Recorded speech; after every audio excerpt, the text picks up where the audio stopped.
Armstrong's the CEO and Boomer. Ashley's the real leader. Chris brings the vibes and juices as our enjoyment increases. Welcome to the Untitled Twitch stream. Nothing makes me sad. The agent lost his bladder in the airplane. Max White guesting. How are you? Hello. Can you guys hear me? Yeah. What was that intro? That was sick. I thought you guys were live during it when I turned it on. No, man, clip show. It's the fun Sick. thing. Twitch is cable access TV, but for anybody. Chris is out. Chris is leaving. I'm gone. I'll see you guys later. Have a great show. Chris is off Moves to to join Canada. Jimmy Buffett's band. Moves to Canada to wear Hawaiian shirts. Bold That's right. move. That Yeah. shirt is fucking wild, Chris. Dope, right? I Double know, it's pretty XL. sick. What I also like is that Max It's is so wearing big. a New York man's uniform right there. Mm-hmm. Worn Detroit hat? baseball cap, gray long sleeve sweater. This is the New York look. Like, yeah. Even if you're living in Brooklyn, Max, you're dressed Manhattan. I'm 39. What else am I supposed to wear? Something wacky? 100%. Yeah, exactly. Yeah. Yeah, I mean, this I'm is all just Are you for from it. Ottawa, John? I certainly am. That's awesome. I I've never been. finally I have- wanna go. I finally have merch of my hometown. Yeah, Max, you'll be pretty disappointed. It's very boring. It's like Wait, why it's are we like cutting wa- out so much here? Is that hold up? Is that my That's fault or you. is that your guys? That's It's you. your Yeah, fault. we're all set. Yeah, your Okay, hold internet is up. terrible. Here, we'll do Okay, this. wait. Can we just? I'm gonna Fine. remove you. You'll still be here, and you figure it out, and you just add yourself, and you can come back in. Okay. Max White, everybody, our guest today. I am. Yeah. I'm not monitoring the chat, so be nice. And I assume Chris is and Tiger, and our other wonderful mods. Thank you all to our wonderful mods for helping keep the chat a fun place where truggies can go and frolic and semi-bully me. Chris, Yay.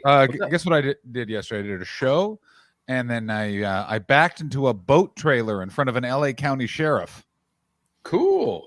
So, I leave the show. I got a bit thrown because of the. I didn't know that Brian Callen, he of many Me Too accusations, was on the show. Oh, how did So that go? as I was leaving, he was just stood in front of the door and he was like, "Great set, man." And I was just like, "Huh?" And then I like fist bumped him. And I was like, "Oh no, shit!" Now I got Colin on my hand.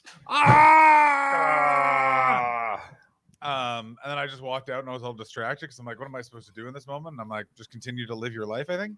Yep. And then I just backed the car I was driving and right into a boat trailer. I don't know if Chris, you don't drive, so you don't know that. Why was there a boat trailer in LA? I was by the beach. Fair enough. Yeah, people literally just leave boat trailers in restaurant parking lots in the beach.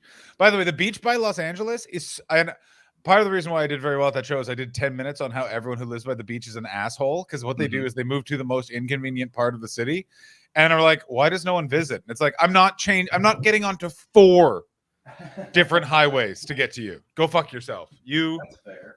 Yeah. My max is 2. You know what? I've never heard this before, but it sounds like LA might not be a very well planned city. It certainly isn't. Let's see how Oh, Max no. is internet. Max, are you there? Max? Chunky, crunchy, chunky. Max from Brooklyn, are you there? He's not there. He's not there. What's that? Max, you froze, bud. Oh, he left. He'll be he's back. gone. He'll be He back. stormed out. He's from He'll the be back. beach. It's that classic Um, New York Wi-Fi. It's too cool to join in. That's right. I mean, what's weird is LA, then certain neighborhoods so well planned, nothing else well planned. The FBI shut down his internet. Chris, Yeah? the FBI got him. Oh, no. Probably because he's got that Jan 6 name. Mm-hmm. It's very... Do you know how many white supremacists want his Twitter handle? This is Max White. Oh my God. Here's my question. What's the over-under on black people that stormed the Capitol? I think I saw like 10 when I was looking at the videos. Here's my other question. How many people stormed the Capitol? I have no idea. I've thought about that event so much, and it's so weird. What's up, Andy? That I have not acknowledged. How many people stormed the Capitol? I'm being serious. It looked like a few hundred. I mean, that actually went in. And then I think it's a few thousand. in terms of like that were on the mall, a few thousand. But I think I'm that actually saying- went in. It looked like it was like maybe 200-300, I'm saying which is a 2,000. lot. I'm That saying sounds like a low 2,000. number, but it's a I'm fucking saying, I'm lot. saying 2,000 people made it in. And then we don't know how many were like patrolling the exits of the underground tunnels just in case Nancy Pelosi arrived and they could string her up, you know? Because there were those guys too that were watching all the exits. Interesting, Chris. You are very wrong on the few hundred. Oh, really? How many actually went in? Oh, 2,500. 2,500. 2,500. 2,500. Damn, that actually went into the house? Yeah, Holy because shit. it's way longer than you realize. Like it was most of the day. Damn. Because you have to remember there were no police there. Mm. And this is the other weird thing that no one talks. Yeah, 20,000. Yeah, Castro overthrew Batista with fewer. Yeah, a lot of people. It was so fucking scary. But there were also But I think bombs. Castro had the country behind him, which made it a little easier. Yeah, though they also found the DNC. They found bombs at the DNC and RNC headquarters, which is why the Capitol Police weren't as much there. And they had changed regulations on who can declare, who can send in the National Guard to the Capitol. They had changed it, and no one knew who could do it. Like it was a fucking logistical nightmare. Wow. Well, it was that, but it was also they were sort of ignoring it and not taking it seriously. And then the president at the time very much was like, "I'm not calling anybody. Fuck you." Oh, he's fucking. So yeah, it was all a mess. Apparently, they asked Ivanka to be part of the investigation. Oh yeah, I was reading today in the news. They said, "Hey, baby, you want to snitch on your daddy?" it's not that. It's hey. Well, it's different. Everyone's acting like it's like you have to come in and testify. They have all the evidence. This is a senatorial probe. Like they have all. But having the like a firsthand family member being like, "Yep, did it." That would, you're in the storytelling business, John. You know what a difference having a person there to tell the story is over on paper evidence. That's not what they want her to do. They want her to simply come and go, "What did you do on that day?" And then they just want to know because the assumed narrative is she was the one sent in to tell her dad that he needed to do something, and he refused because he was enjoying the violence. What I always find the most fascinating about it, which is the scariest part. Let's see if this works with Max. Max, oh, you back, bud? Better? Yeah. I mean, it was fine for us. It was fine for us the whole time. So it was not fine how it is for you. Oh, really? That was fine for sorry. me. Really bad. It's okay. That's all good, bud. Nope, still sucks. Oh, damn. Aw. Oh, Maxie baby. Can you plug into your Maxie. modem? Have you got one of those sweet ass cables? Max, I feel like this No. is because the universe doesn't want us to get to know each other because we occupy the same celestial space. Like you're August me in London. You know what I mean? Sleeping in I my know tiny it's- room. I know so much about you, John, without ever spending more than a couple hours at one time. I slept in your bed. I've just you've never been there, unfortunately.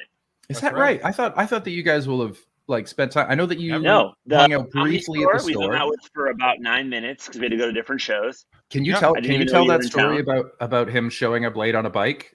All right, can I? Because I think the last time I saw John, John was not. Am I saying it right? And that story might have. Listen, I'm an observer, and it's my perspective on these issues. But John, does it bum you out if I tell that story? No, not at all. I don't remember the story. Oh, The amount of fuck. Okay. Max, the amount of shows I've arrived late to on a bicycle, number in Yeah. the thousands. Like it's But it wasn't the arrival so much as the exit, and it was you had where shown was up. it? I think I don't even know it was where at we the are. store. It was at the Comedy Store. Oh it was yeah, your yeah, first yeah. week in town. I do remember this. This is a good story. I was there and did Potluck, which is their open mic on Mondays. Mhm. And it's randomly picked. And you had gotten the sought after friends and family spot from a mutual had. friend, comic there. And you had shown up laid on a bike. You ran in. I think you ran up to me and you're like, I was like, John? Like, you're in LA. I thought you were still in London. And you're like, I'm late for a spot. And all the LA comics and a lot of the LA comics I was saying next to her, like, who the fuck is this guy? Like, on the friends and family list, which is this coveted spot. You showed up late. It's a 3-minute spot, which is like really tough to do. And is it like 7 p.m., John, on a Monday? Is that what time this It starts? is. It's 7 p.m. So- on a Monday in pre-COVID LA traffic, which means you're literally performing beside a beautiful open window and Yeah. gridlock traffic. Like it's like I thought you were Good going to luck, blame you being late on fuckface. bike traffic, but okay. I digress. no. But I you showed I up was I can and you I can tell you why I was late, by the way. Okay, well, let me get through this because I'm sure we've Please. lost everybody at this point. But This is the entire you had to show. do a shirt change if I remember right because you were sweaty. Mhm. Does that sound like a Hastings move? Mhm. You went in there and then you riffed about.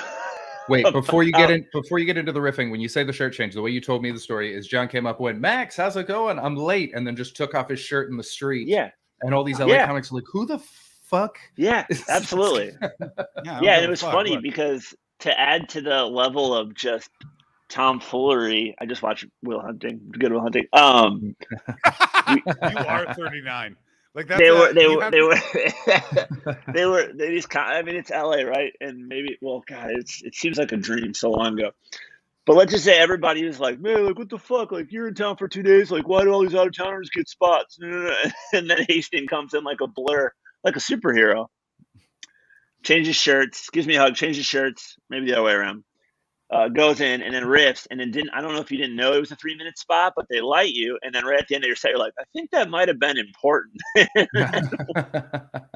can't remember what your set's about. It was funny, but it was just, you told me that he did 3-minute riff about how the mic smelled like ass. Yeah. And again, I would never tell another comics jokes. I was hoping Chris would jump in on that one, but something like that. I don't remember one at of all. those just powerful sets. But what else are you doing? Just brought his A game. Daytime, 7 p.m., and it's literally empty. There's like 7 people there.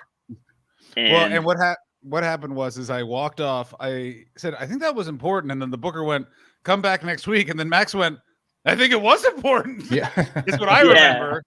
And then yeah, Max told me about all the being like, they're all saying like outer towner things, and then I remember being like, I got to go to another spot, so I'm just gonna walk around the building and leave, and then I did. Yeah. Fun fact. And I just remember being like, yeah, it was hilarious. I mean, that was when Adam was the booker, right? At Comedy Store. And Yeah, then what it happened was I went to Australia for 6 weeks, and he forgot I existed. So I said, hey, can I come back? And he was like, who are you? And I like explained who I was, showed him text messages, and he was like, I mean, I've forgotten, so you got to start again. And I was like, Yeah. what did start again mean? He's like, you got to set up for the open mic. And I was like, oh, what the fuck? Like, Yeah. So to go on that, I have a friend that I started comedy with in Michigan, Guido Saltarelli, moved to LA pre-COVID, and is literally drove into town that day straight from Michigan, went to the Kill Tony open mic, murdered so hard. Hinchcliffe brought him on stage and was like, that's a perfect 1-minute set. That's what everyone needs to do. Was like, hey man, like afterwards talking to him was just like, you need to stay, just whatever you gotta do, just stay in LA. You're gonna make it, like you're gonna be fine. Well, Guido is like good looking Italian dude, has longer hair, decides to shave his head the next day and then start wearing glasses. I come out like 2 weeks later and I did Kill Tony, and I'm talking to those guys afterwards. That's the first time I ever met them, and Guido's there, and I was like, I saw the episode, like I saw how psyched they were on him, and I'm like, Guido, what's going on with that? Do you ever do those shows? Like, they don't ever really talk to me, and I'm talking to like those guys from Kill Tony, and I was like, hey, do you know like Guido? Like he was your show before? And they're like, you're fucking Guido? Like we didn't know what the fuck happened to you. And it's like typical like Michigan move to shave your head and become completely unrecognizable. That's and so then wonder funny. why. Yeah, That's that girl from Dirty Dancing with her nose job. oh my God, why did she Jennifer Grey. do that? Yeah, Why it's did bad. she do that? Because everyone was Also- in her ear. Every report was like, what a beautiful young woman. Shame about her nose. I disagree. Took now. her own advice. Nobody I put will the baby's nose in the corner. Goddamn right, Max. I'll tell you who was John Hastings' fave babe of the Brat Pack era. It's Jennifer Grey. I think she was hot, and also she was able to portray, like, she was an incredibly attractive, mean human being in Ferris Bueller, and that's incredibly like difficult to pull off. Yeah. She's got range. You ever see the movie Wind? No. Never even heard Oh of my it. God, it's a sailing movie. It's incredible, and she's the Max. the female lead. I have to Oh, damn. stop you right there. What? What is the plot of this sailing movie? Are they racing? Are they There's trying a to lot of get sailing America's movies. Cup. It's about the America's Cup. The Yes, it oldest is. race in the world Of course. against Australia, and Matthew Modine is the lead in it. Oh, fuck, I forgot about Matthew Modine. How could you How forget about Matthew dare you. Modine? What was Sir, the last, I think what was the about him last movie every Matthew hour. Modine was in? Ben-Hur? No, I The think show you'll find- Weeds. Yeah, he's in the show Weeds, and he's in Full Metal Jacket, and that's all he needs. Yeah, exactly. That's true. Fucking And years ago.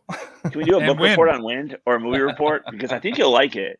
And there's also like, who's the guy that you guys wait? Do you is it Skarsgård? What's that guy's first name? Not Alexander Peter, Skarsgård. Alexander, the older Skarsgård. one that's in Good Will Hunting. Eh. Bill? No, I think it's like Skeller Skarsgård. He's in that movie Oh, Dune. I just saw it. Stellan Skarsgård. Yeah, That he's guy. awesome. Yeah, he was in Heat. Yeah, he's as in well. it too. He's funny as fuck. Do you know a but weird yeah. thing about the America's Cup that blows my mind? The America's Cup, if it wasn't for the America's Cup, there is a famous American TV channel that would not exist. TLC, Better. What? A&E, ESPN. The only ESPN. thing when ESPN launched, they could get the rights to was the America's Cup. And No it way. It happened to be the year like America won it, and it wasn't just America won it. It was like America won it, and like everyone else was using a boat, and America was like one guy, a bathtub, and a dream. And it was just like, it was like so, and it was like they had to, every news channel had to go to them to get footage because no one else had footage of the America's Cup. And they were like, this is brought to you by ESPN. ESPN is a cable channel. We don't know what that is either, but eventually you will go to a restaurant that is ESPN themed. Next question for you. Has my Crazy. dad taken me to the ESPN Zone restaurant in New York more times than I can count? He still said it's closed. All right, wait. I'm looking right now. I want to see how long that winning streak was because it's like incomprehensible. It's like America's winning streak in wars. It was long and then quickly stopped. America's Cup. You guys won winning like 3. Yeah, how many I think we're wars in 7. America? No, according not to gi- Wayne's World, we're 7-1. At In wars. I'm Remember not giving you. the You don't get Wayne's World World War when he's World like, War- we're 7-1. No, wait, what movie was that? That's not No, Wayne's it's World. I fucking- remember that. No, it's Stripes. It's with Bill Murray. What The a Stripes movie. what a crazy Oh, movie to wow. What two movies are so crazy to confuse? Yeah.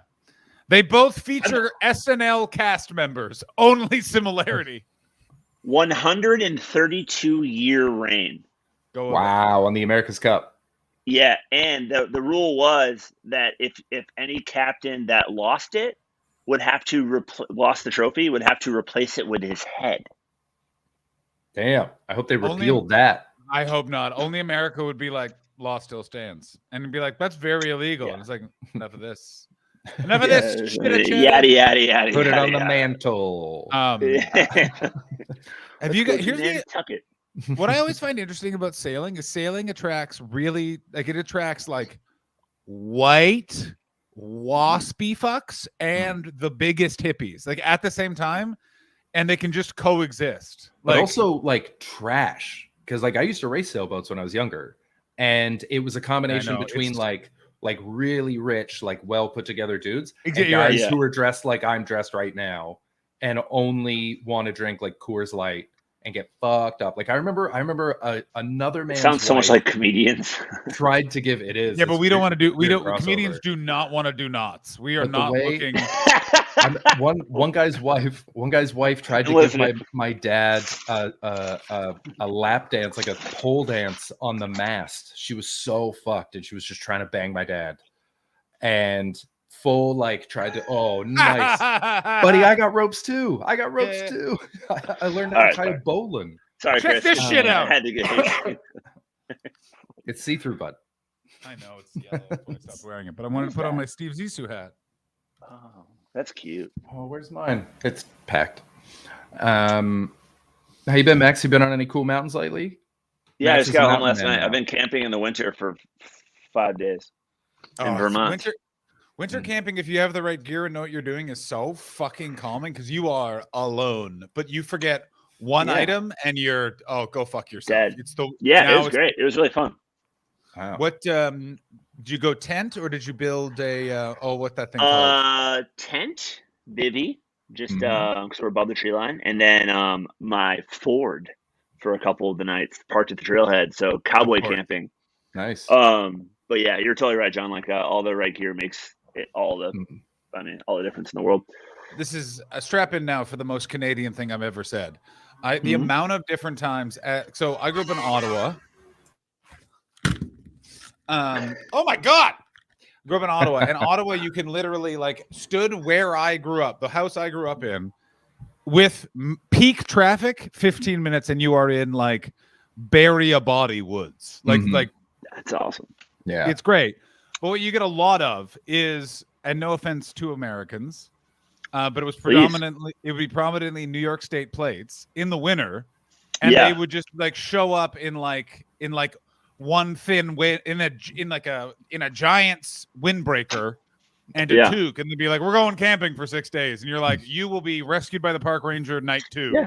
Yeah. So there's a lovely trail hotel you can just sleep in. Do not think you can camp, because this is so much harder than you realize. Yeah, that's what you have to, like, when I'm guiding, like teaching people about that. Like, winter is great because there's no bugs, but it also complicates everything, particularly injuries. Anything that happens, it's exponential fuckery. Like, even if something as simple as not taking care of a cut in the summer, you might worry about like infection, things like that, though. But on the cold, you're working on circulation, and if the circulation's cut off by, like, if you bandage it too tight, now you lose a finger. So it's exactly what John said. If you're prepared for it, it's the best thing in the world. It's what I love to do, more than any other type of camping. But shit goes downhill real quick if you fuck it up. Closest I found is I went on a big snowshoeing trip years ago with like 10 dudes, and we went out in a blizzard. And we made it up to this cabin that had like a bunch of beds and a kitchen and stuff like that. And once we were there, it was beautiful. And the only thing that we did was like we go on walks and stuff, but the two of the guys dug out, it was really deep snow, dug out this little like cavern, put in benches and stuff. And so we go down there and just hotbox it, because we were up in that cabin for like 3 days. Yeah, and because of the blizzard, no one else was there. But that was proper winter knowledge. It's the ground's the coldest the ground usually gets in, like, North America, lower parts, is like around 32 degrees, 30 degrees, something like that, though. So if you bed down and build a cavern and use, like, we can go way nerdy on this. It's way safer than being above on a tent. Yeah, it's the other thing is also one of the tricks with winter camping is bury your tent in snow, or build a giant, like, if it depends on how much time you have, is the other thing you do is you build this like a pile of snow, make it like, find the tallest person and try and make it at least a foot taller than them, but you need a full day for it to settle, and then you go in and dig out, I can't remember what it's called, but it's like, you can Google, and there's like Canadians who have built living rooms outside like this. And it hollows out, and then your body heat melts the inner layer, and it solidifies, and it seals it. Seals it. I've been in one where it's literally like we had to sleep in just boxers, because it was like this is dig through the slit, but no butts. To be clear, you live your life the way I do, which is, if you're winter camping, it's not gay, it's just something we're doing. It's a verb. That's all I want to do is verb. Exactly right. Just make sure you have a chimney and a glory hole, because you don't want carbon dioxide. The main. You got to know who else came into your snow cavern. Who else came into you in your snow cavern? Exactly. Why would you, Chris? Winter camping is magical. Do not besmirch the fun magical. It's the only time I'm comfortable being a pansexual, Chris. Sometimes I just want to head in the woods, pile snow 1 foot taller than me, wait for that to melt, and then turn that into a weird snowy orgy cave. Yeah, if you have to go gay, your grandparents are less mad if you do it in a snow cave in a blizzard. Like pre-World War II. Nature's person. It's nature's person. Put that, print it, like ready. Also, just God cannot see through snow. That's the other thing. God, Christian. I thought he was everywhere. He is not everywhere. There's one place he doesn't love the cold. Does God? He doesn't love it. He likes a nice room temperature. You know what I mean? God's a nice winter. He's like, not for me. I get it. I said that's why all the old people are in Florida. That's right. All the people that believe in him. It's true. That's his God. That's his waiting room. Isn't that what the bumper stickers say? That is correct. I'm going to Florida next week. Where? What part? I'm going Fort Myers. Very excited. All sorts of different pro wrestlers from there. Are you doing wrestling stuff? Are you doing comedy stuff, or beach stuff, or just what? Twofold trip, stand-up comedy, and also I'm a fentanyl dealer. And very subtle lap. And you're going to Florida? You're fucking bringing Stan to the beach. You got to go to Ohio. That you'd say that, but they got. Let me put it this way, Max. They got a lot of beaches. You know what I'm saying? Some of them, you got to replenish the sand somehow. Are you doing shows in Fort Myers or other parts of Florida? I'm doing the Laugh In Comedy Cafe in Fort Myers, Florida. I haven't been to Florida since I was 13. Okay. I've already asked a couple of people who played the club, and I was like, "How is it?" And they have all said very Republican. So I was like, "Oh shit!"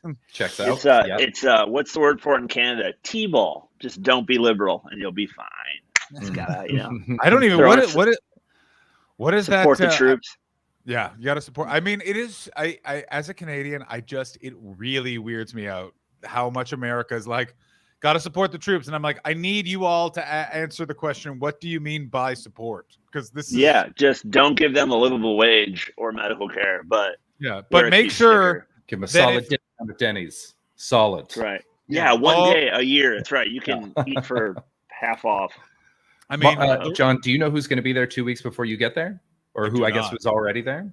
Who? Michael goddamn Winslow, baby. Yes. Oh, swimming in the wake of champions. Checking their social media. What's this place called? I'm gonna look. I'm on their website right now. It's the Laugh In Comedy Cafe. It's the Laugh In Comedy Cafe. Come on. Yeah. Come on, Max. You're a comedian in the United States. You've played a C room before. Buddy, these C-room. headliners. What are you talking about? Right. What was that? What did you say? I'm Mr. C Room. Laugh In Comedy Cafe. Yeah. There it is. Everyone should be like, how could you enjoy I love it because it's the comedy club. It's the comedy that doesn't exist anywhere else anymore, except in like regional weird American backwoods where it's like, who's the owner? It's like, well, he's got a drinking problem. It's like, you didn't need to tell me he has a drinking problem. He's got a wig. And I'm like, I'm liking this. And it's like, he loves Frank Sinatra. And I'm like, let me guess. Does he sing it? And they're like, oh yeah. And I was like, yeah, I'll be fine here. The trick is you just say to that person, I did well, and they believe you because they are not watching comedy. Like they're in the room, but they are way too drunk. So I haven't heard of any of these headliners before, except one. So there's one of Michael Winslow, obviously. JF Harris, who's been on our show. No, JF's not on here. Then it's Mark Skippy Price. Love a nickname comedian. April Macy, who was a finalist on Last Comic Standing in 2006. Yeah, she's been on the Howard Stern show. So like she's got stuff. Okay, then a comedy hypnotist. That's me. Then Joe Matchy, who I recognize, but I don't think I know his stuff. Oh, that's weird. Can you hear me now? Yeah, Max was gone and is back. Googled that comedy club, and on Safari on my phone, went into my laptop and opened it up. Oh shit! Whoa! So that room almost cost me this banter. So I'll put that next to me. We were talking about the C rooms. I'm Mr. C Room. Continue. And you were saying about. I'm trying to see if I recognize a single headliner that's coming through, and so far I don't. It'll be names like Max White. It's amazing. There's well, two. I will say this. Guys. I will say this though. I have not had a job in a year, so. I am just give me the rooms, all the rooms. So let's go. Let's go for sure. Yeah. We're back on regular schedule next month doing like the big clubs in America, and I can't wait. Nice. Yeah. Is that you opening for Daniel or? Yeah, Comedy on State, Madison, Wisconsin, the best comedy club in America that I've been to. Everyone says that. Nice. I've only been there once before. We were there right before COVID. But yeah, all of them. And I got fucking club shows here tonight. We're looking kind of normal.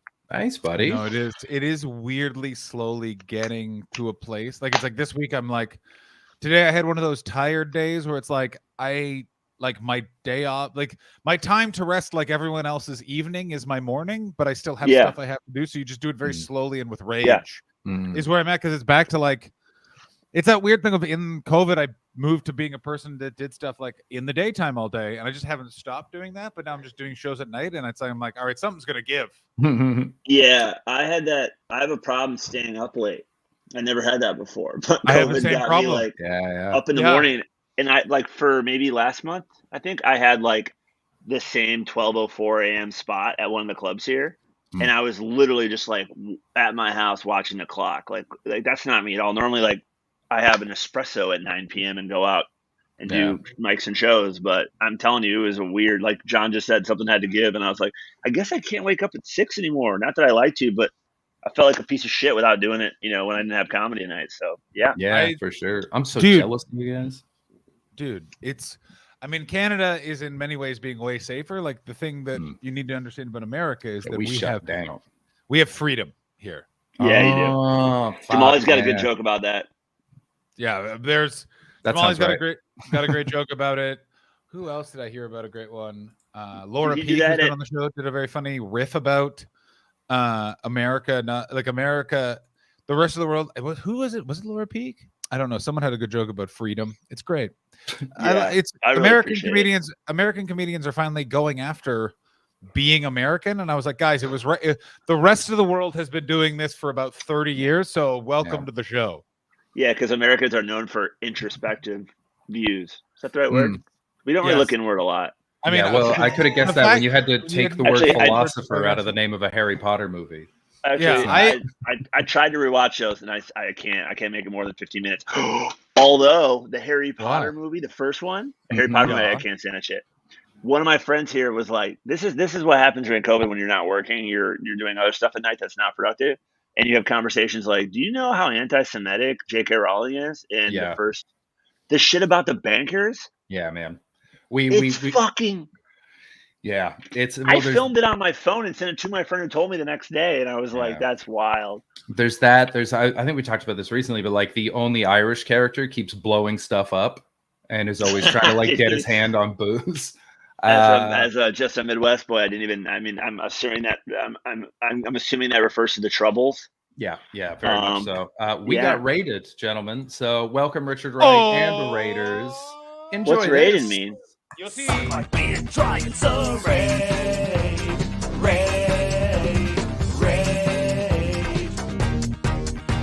Welcome to the Untitled Twitch stream with John and Chris and Ashley. Stick around and give us a follow. You are awesome.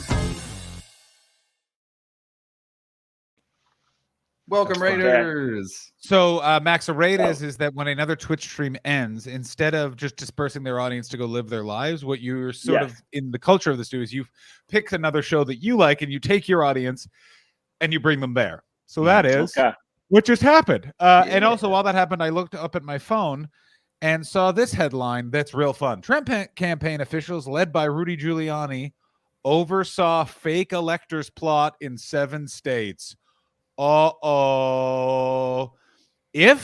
they put the 9/11 mayor in jail for election fraud, this will be the wildest 30 years ever. Like, you know what it reminds me of?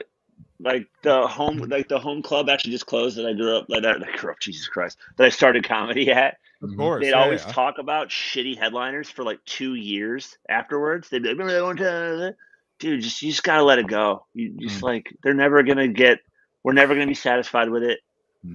No, the law has to keep doing it. I understand that we don't have to necessarily follow it, but I don't like, believe but they're the gonna law's catch got to anyone keep on anything. doing it. I see. Did you see that clever? I disagree only in that the United States is this very weird country that will weirdly solve this problem, but it will do it in the stupidest, weirdest. Like, how did you guys think that was going to work? And it's like, I mean, I don't even fucking work here, man. And you're like, like a 20-year. That's why I follow it, is because American political and social news is like it sometimes even ends well, and you're just like, this is how you did it. Like, it's never. Yeah. Oh, it's so enjoyable. Like, it's just like, I just think like it's like CSI. Like if you like read stuff about like actual police, they're talking about now like juries particularly are really dumb because it's like an informed dumb because they watch CSI and they're like, there's got to be DNA evidence and semen on everything. It's going to be this clean thing, and it's just not that way. Like law and procedural law particularly is very boring and very long and painstakingly slow. The whole point of the prosecutor's job is to call everything into doubt. So there's no clean. There's never a clean. This is what it is. Chris, just one thing I have to just clarify. The defense is job. Oh, sorry, the defense's job. Yeah. Yeah. If the prosecutor is calling everything into doubt, like, who knows? But Chris, you're not wrong because they're punching holes in these stores, and not to mention, like, we're in a new world now where people are like, okay, it's Tuesday. No, it's not. It's Wednesday. It's Tuesday. And then on Wednesday, they go, you said it was Tuesday. No, I didn't. Like, do you see that Klepper piece today that came out? No. So he interviewed, they're calling it J6, the people that went to the insurrectionist vigil.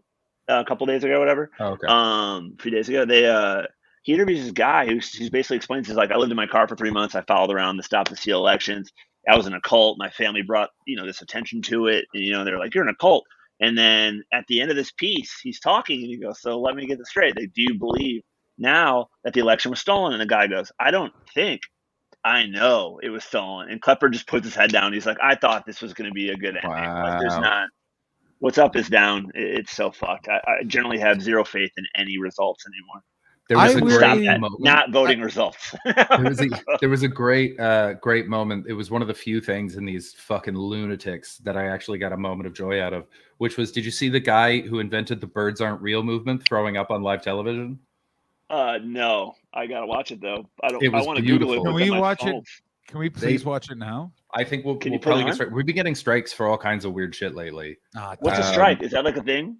Like a DMCA strike, so it's like a copyright thing. So yeah, we keep getting done by different sites. But the I'll watch it. Wait, you got to watch it. It's just like the newscasters are talking to him, like just asking him questions, and he's got this mug and he keeps sipping, and then out of nowhere he just goes, blah, and then he just goes, "I'm sorry, I'm so nervous."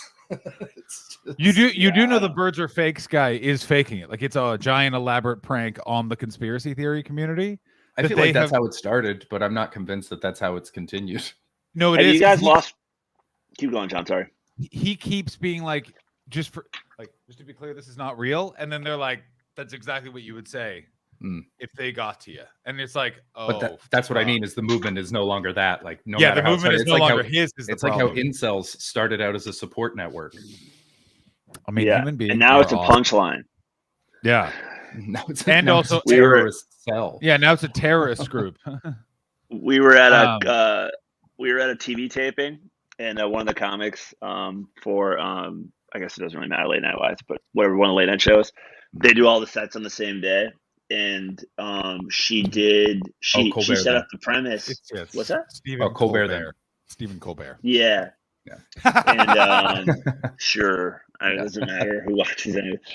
But she. Actually, no, I don't know.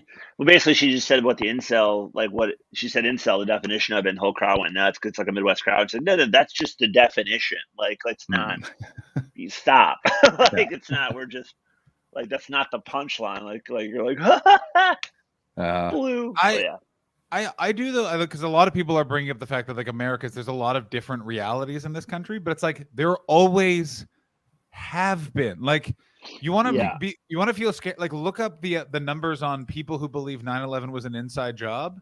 Like, we're very high, and they started polling like the towers were still on fire and they were getting that polling data, and people were like, there's no way. Like, yeah, but I guess those people though, it's like a air quote harmless conspiracy in that, it wasn't like challenging the foundations of a nation. If you're like, if it was an inside job, or maybe it is, maybe that's an oversimplification on my part. Also, like, the difference is it's not there's no internet either. It's not like John Kerry came to the next fucking election being like 9/11 was an inside job and George Bush was in on it and it's his fault that it happened during the debate. What about Giuliani just walking on those wreckings though? Dude, I mean, I can honestly say I was in college when that shit happened and I bought it hook, line, and sinker. Yeah, me too. Yeah, like dude, like the entire world was like this. Like, Rudy Giuliani was going to be the president when George Bush was done. Like, in that moment. To the point that he did the weirdest election strategy ever, which is he didn't run in a bunch of primaries because he was like, I'm not even going to waste the money. I'm definitely winning. And then they were like, oh, let's talk to Rudy. And he was just 9/11, 9/11. So they were like, okay, I think Rudy's weirder than he used to be. And then they were like, no, he was always like this. Like, I love that he's a drunk. That's so funny to me. It's like proper New York sloppy drunk. He's that it's a New York and London are the only places that have this, which is super old rich man, just drunk, early evening, walking around, baby. I had one 2 nights ago. I was walking. I like to go for walks around midnight as I'm just awake, and so it's just go for a walk, get rid of some energy, and like to let people know there could be a serial killer operating, but there's not. And so I'm just walking around, and this hammered dude, he easily in his late 60s, fucking hammered, just stopping people in the street and talking to them, not homeless in like a suit, but just talking to people. And as I walked past him, he went, "Do you know who I am?" And I just kept going. And he went, "No, you don't. that's probably for the best. And then walked away. And I was like, It now I was care. Now I want to Kevin know who the Costner. fuck you are. Oh my god! I hope it was someone very niche Canadian, like Mr. Dress Up. I think he looked Mr. like a Dress businessman. He looked like he like owned something. Like I hope he was the CEO. Was it Jeff Bezos? It was Was Jeff it? Bezos, but he had a wig on, so you couldn't tell at first. Yep. That's smart. Do you guys like or hate Jeff Bezos? I Hate fucking him. hate him. Yeah, he's a But loser. like, He's just a but- fucking loser. No, I know, because but like, what billionaire isn't? Yeah, that's not an Yeah. excuse. That doesn't mean first I have of all, to like them. first of all, Fucking the losers. answer is Mark Cuban, because Mark Cuban's the only guy that's like, this is what capitalism is. Hmm. It's a guy with Yeah. black hair and a T-shirt, and I'm weird. Who like? I know, but he also pissed me off with the Doge thing because he was like, "This is the currency of the future," and then 6 months after the thing tanked, he was like, "I have $700 in it." People are just losing their house. Like, Oh, did it's, Mark Cuban do that?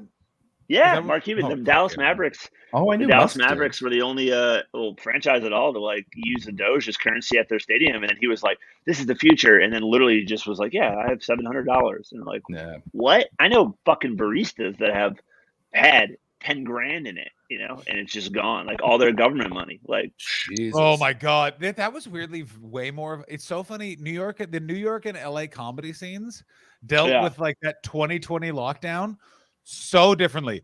All of New York got into crypto and started Yeah. drinking in parks.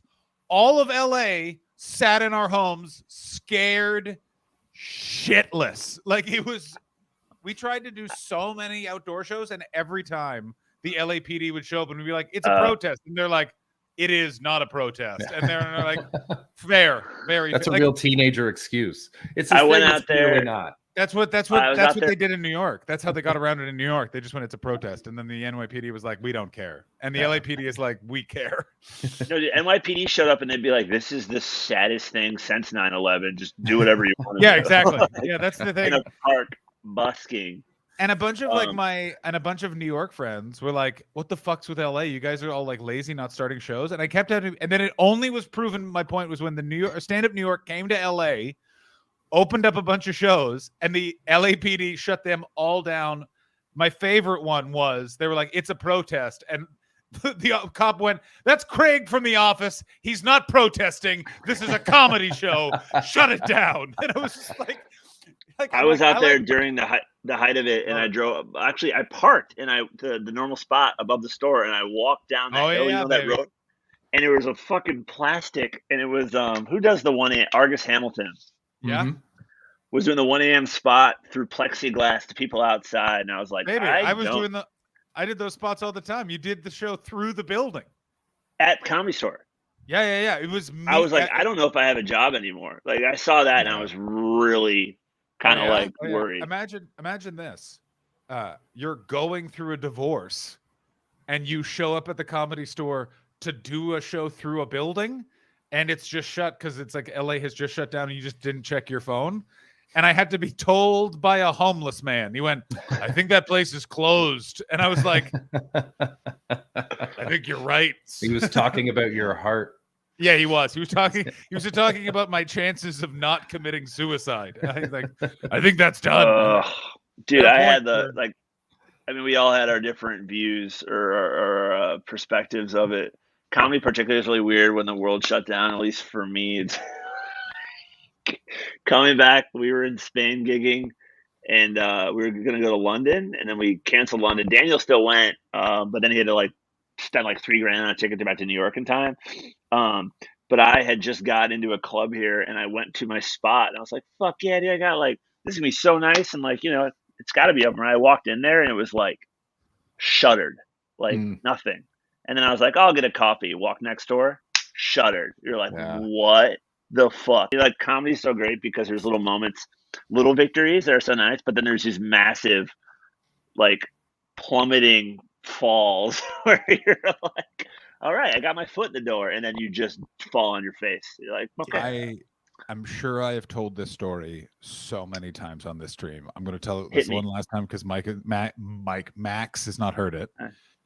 I was on America's Got Talent the day the pandemic started. The literal day. Forgot about this. The day. There's no audience. It's me, Terry Crews, a fuck dressed like a chicken, and the crew taking everything down. I'll never forget this, it was so early on, we were told you won't get it if you wash your hands. So we're just very closely always just look. Let's wash our hands, but breathe on each other. So do that. Go on stage.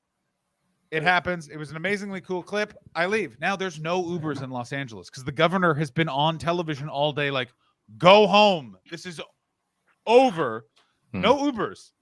I'm in Pasadena. For those of you, I'm in another city from the city I live in. Like it's drivable, but it's not like all right, I can walk it. Yeah, it's like far away, man. Yeah, there's a literal mountain range between me and my home. Like it's unless I fucking trek to Mordor.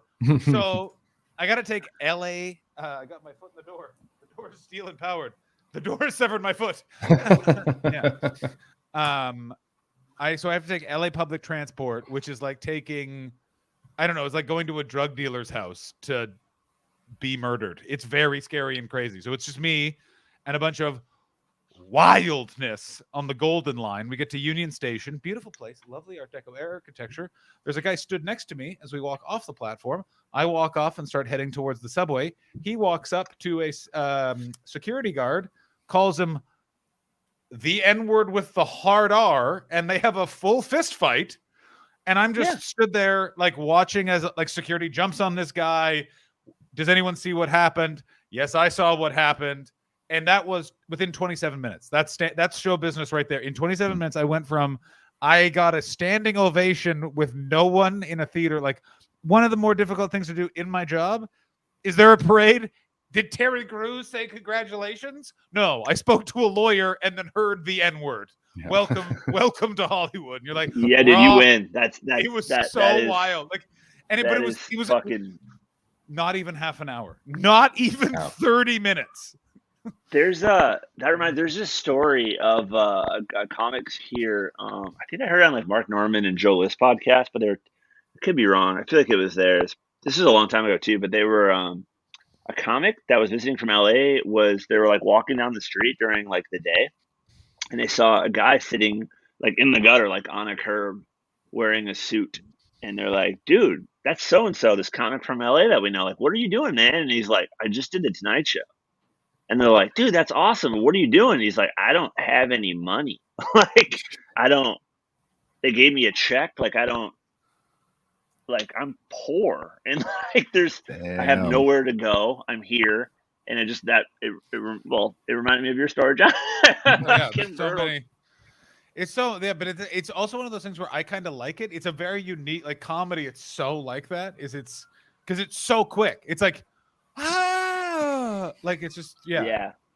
Once you leave the doors of the venue, nothing good's gonna happen. Yeah, Doug stand-up says that you're famous for 200 feet. Yeah. I was that. I won a thing in Just for Laughs. I won a thing in Just for Laughs. I won the homegrown comedy competition. They don't do it anymore. It would be for the Brits. It's like the Canadian So You Think You're Funny. Didn't Pat Bersher win that? I don't know if he did. I think. Okay, keep going. Sorry, he was. Sounds right though. He's in it. Yeah. Graham Kay won it. Speaking of New York Canadians, he won it. Okay. So I did it, and I walked out, and they're like, "We have all these shows lined up for you. There's a van waiting for you. Pop in." And I walk out to the van, and then there's just a woman with a clipboard, and it's like, "You're gonna miss your next 2 shows because Steve Martin needed banjo strings, so we took your van."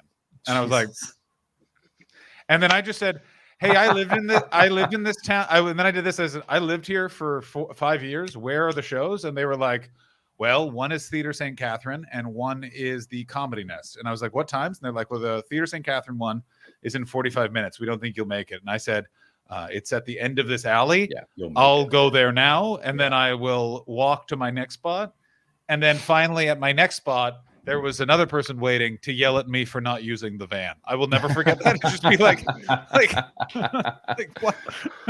My buddy, well, you probably know Mike Carrozza. He was on the show. I forgot we brought Mike Carrozza on the show. I remember Mike. Mike Carrozza was he's an eager beaver, and he's a very big fan of being around famous people. And so he would volunteer to be like a handler for Just for Laughs when he was like an open micer. And I remember he was Hannibal Buress's handler one year. And when I saw him, because I went to go watch Hannibal's show and I saw Mike outside, I was like, what are you doing? And he's like, Hannibal Buress keeps trying to slip me all the time. At all points, he's like, are you here again, you dumb motherfucker? Get away from me. I'm like, no, it's my job. That's funny. Some people are... I was almost Ron White's driver. But you had to agree to just be with Ron until Ron wanted to go to bed, and they like very implied where it's like, you're the guy we're paying to drink with Ron, and I was like, what? And then I wasn't allowed to leave the restaurant gig I was at. Like I was like, they were like, we won't. Like I was like, I'm leaving. I'm gonna go take this job, and they're like, you can't. You'll be like, you cannot leave. And I was like, I can leave. And then we got into a big fight, and then Paul Ash, name from the past that Crass recognized, called me back, and when we found someone else, and I was like, well. So I got a question about that. So like, there's like particularly LA more so than New York, but do you find people that like want those jobs because they think that's their in? Yes, New York. Like LA, Mark Maron, for instance, like that's like he was a door guy. Which I mean, this is before the Comedy Store was like a machine of the door guy to that, and then the paid regular and through. But like he was just like a hanger outer or like a gopher, and then kind of got in that way. Yeah. What's weird is that was always the system. There is you start as a doorman. If anything, it's a little bit not that anymore, where they kind of will take into account other people's skills. But like Patton Oswalt was already writing for Mad TV, and they were like, we'll make you a door guy, and he was like, I have an HBO special, and then he like later was talking to someone and they're like, wait, they asked you to be a door guy like right away? That's huge. They would have given you spots. You just had to like go do 2 shifts, and then they would have moved you over. Oh, it's really? Like it's a like, you're like, we respect you, Google goggle one of us, we respect you one of us. Like it's always been that system. It just, a lot of people get trapped in it because what happens is they don't go and do other spots in town. It would be like if the Comedy Cellar had a thing where they had a square outside on McDougal Street, and if you stood in that square long enough, 3 people got to be regulars at the Comedy Cellar. So you have 40 people always stood there going, maybe I'm going to be one of them. And a couple of them are like, you've been doing this for 25 years. And that is, if this is your dream and this is your truth and you want to do it, fucking party on. Who am I to tell you different? You just don't always seem that happy. That's not that true anymore. Now it is very much a system. All the people are doing it, understand that, all that sort of stuff. They're part, they want to be part of it. But there is like Max, like you were saying, like Maron was partly there so he could be near Kinnison. Like he wanted to do a lot of coke with Kinnison. And I think we all know guys like that who are like, they don't show up to a lot of shows, but as soon as someone famous is headlining, suddenly they're in the back of the room and they're the first person to be like, oh, great set, man. That was awesome. Yeah, like, that's a weird one. The one thing that also, do you think there's just a door to Hollywood? And this guy's like, oh, I got a +1. Let's go. There's actually a trait that all of those people share that Mike Carosa has it so badly. I'm bad with faces and names. I meet too many people. It's just like, unless we're in the room we met, I don't remember you. I didn't remember meeting Mike Carosa, and he of anyone I've ever met. Like he's like, you don't remember meeting me? And I was like, I'm sorry, man. What happened? He's like, we were doing an open mic at the Comedy Works together, and you were on right at the beginning, and I was at the end. And I was like, we never met. We never met. We were in the same room, not the same. And all those people that are like, I know this famous person. It's like, we were in the same room. We know each other. And it's like, that is not exactly the same. That's the same defense that all the famous British comics gave when Russ Monkey with a gun was outed as a pedo. Exactly correct. They're like, we were in the same room, and he has my phone number. Yeah, he took a selfie with me. We're not buds. Max, one thing about New York I noticed is like LA is usually known for like kind of the more shallow air quote. I'm just saying like the whatever the stereotypes of it though. Yeah. But particularly in New York, I've never lived in a place that people are more offended if you don't remember meeting them once or twice. Like people lose their goddamn minds here. Like really? It was 4 a.m. I was number 49 on the mic or something like that, and they're fucking angry. I have an explanation for this. Okay. New York fetishizes suffering in a way that no city does, including London. And that's pretty impressive because London is way harder to live in by and far. Like, and even in Max's tone, I can him be like, I've been to both. And I'm like, no. You do 6 years. No, you're right. You're 100% right. It just drives it because it's like, New York people, they're like, it's so tough. My rent is slightly expensive, but every store in this city makes a good sandwich, like a sandwich that you'd be like, wait, you've never had a sandwich from that place? We're going right now. Like we had like Yeah. every store. But what is it? Funny, What is like, it about the fetishization of suffering that makes them suffering. want you So to here's- remember? It's the Here's my same. point. It's the same reason why like old people say that they walk to school in the snow uphill both ways. Yeah, There's don't like you know some who I am? false I'm bravado. I'm the guy. I live in a funny- shoe in an alley in Brooklyn. I'm very important. But what they don't And- understand and is that's also- everyone. That's everyone in New York. There- Like everyone in New York. And there's has a also story. like, and I'm sure I was guilty of this too. Though, is like you move here, and I've been here for 6 years now. But when you first move here, like 6 months in, you go back to your home club, and you're like, I'm a New York comic. You're not, but you know there is that Yeah. thing of it. And there's a fucking funny ass story. Like I do a lot of shows in like whenever my mom lives in South Florida, so whenever I'm down there, I'll do shows. Which John, if you want to go to the other coast, I don't know Fort Myers, but there one I'll line you up, no problem. But Yeah, I'll get in touch. I'd so do that. this one fucking host went so ham online and then in person. This was only a few years ago, but a kid that had moved here, he was probably here for like literally a month and went back and was like, I'm headlining basically a mic you couldn't even get a spot on before. Wow. And like, I mean, it's like I'm trying to be, more zen. I'm not at all, but I try to not enjoy these moments. But this dude said that needed to be said. I'm not saying that we're all dumb at some point. I understand that too, but just as a sheer witness to the human experience of it, it was fucking magical. The dude went so hard. What did he say? He was like, I'm so fucking sick of people just moving. They don't even have a utility bill in their name and they're claiming this place is like, that's made them harden in comedy. Like just went hard. And I would say that would be true in any industry, maybe not just ours. Like if you just got a job at a, marketing firm in Chicago or something, and then you came, that's a bad example, but you know what I'm saying? It's like people who got into university and came back and talked to the people a year younger than them in high school. And it's like, with a Harvard hoodie on and talking. Yeah. Yeah. You ever watch the show Coach? Jesus, that's a throwback. With Hayden Fox. I weirdly remember the opening theme of weirdly showing all the picture frames. I remember nothing else. Okay, but there's a great anecdote that I think about every time, like, and I have a tendency to douchebag for sure. It's in my nature because, well, for one, I'm me, but also like I'm a fan of my friends, and that's good and bad. Like I'm a fan of all of you, and it's not a name drop; it's like a friend drop to me. Like I have a personal stake in my friends' successes because I'm excited. Now that can come off as fun or abrasive, and I'm aware of that. But there's this scene that in Coach I always think about. His daughter goes to school at NYU, leaves Minnesota, rural Minnesota, to go to NYU, and comes back to their little town after like a month. And they go to the diner, and she's like, "Can I have a cappuccino?" What the fuck are you talking about? And the whole episode is basically about her trying to act like she's outgrown her roots.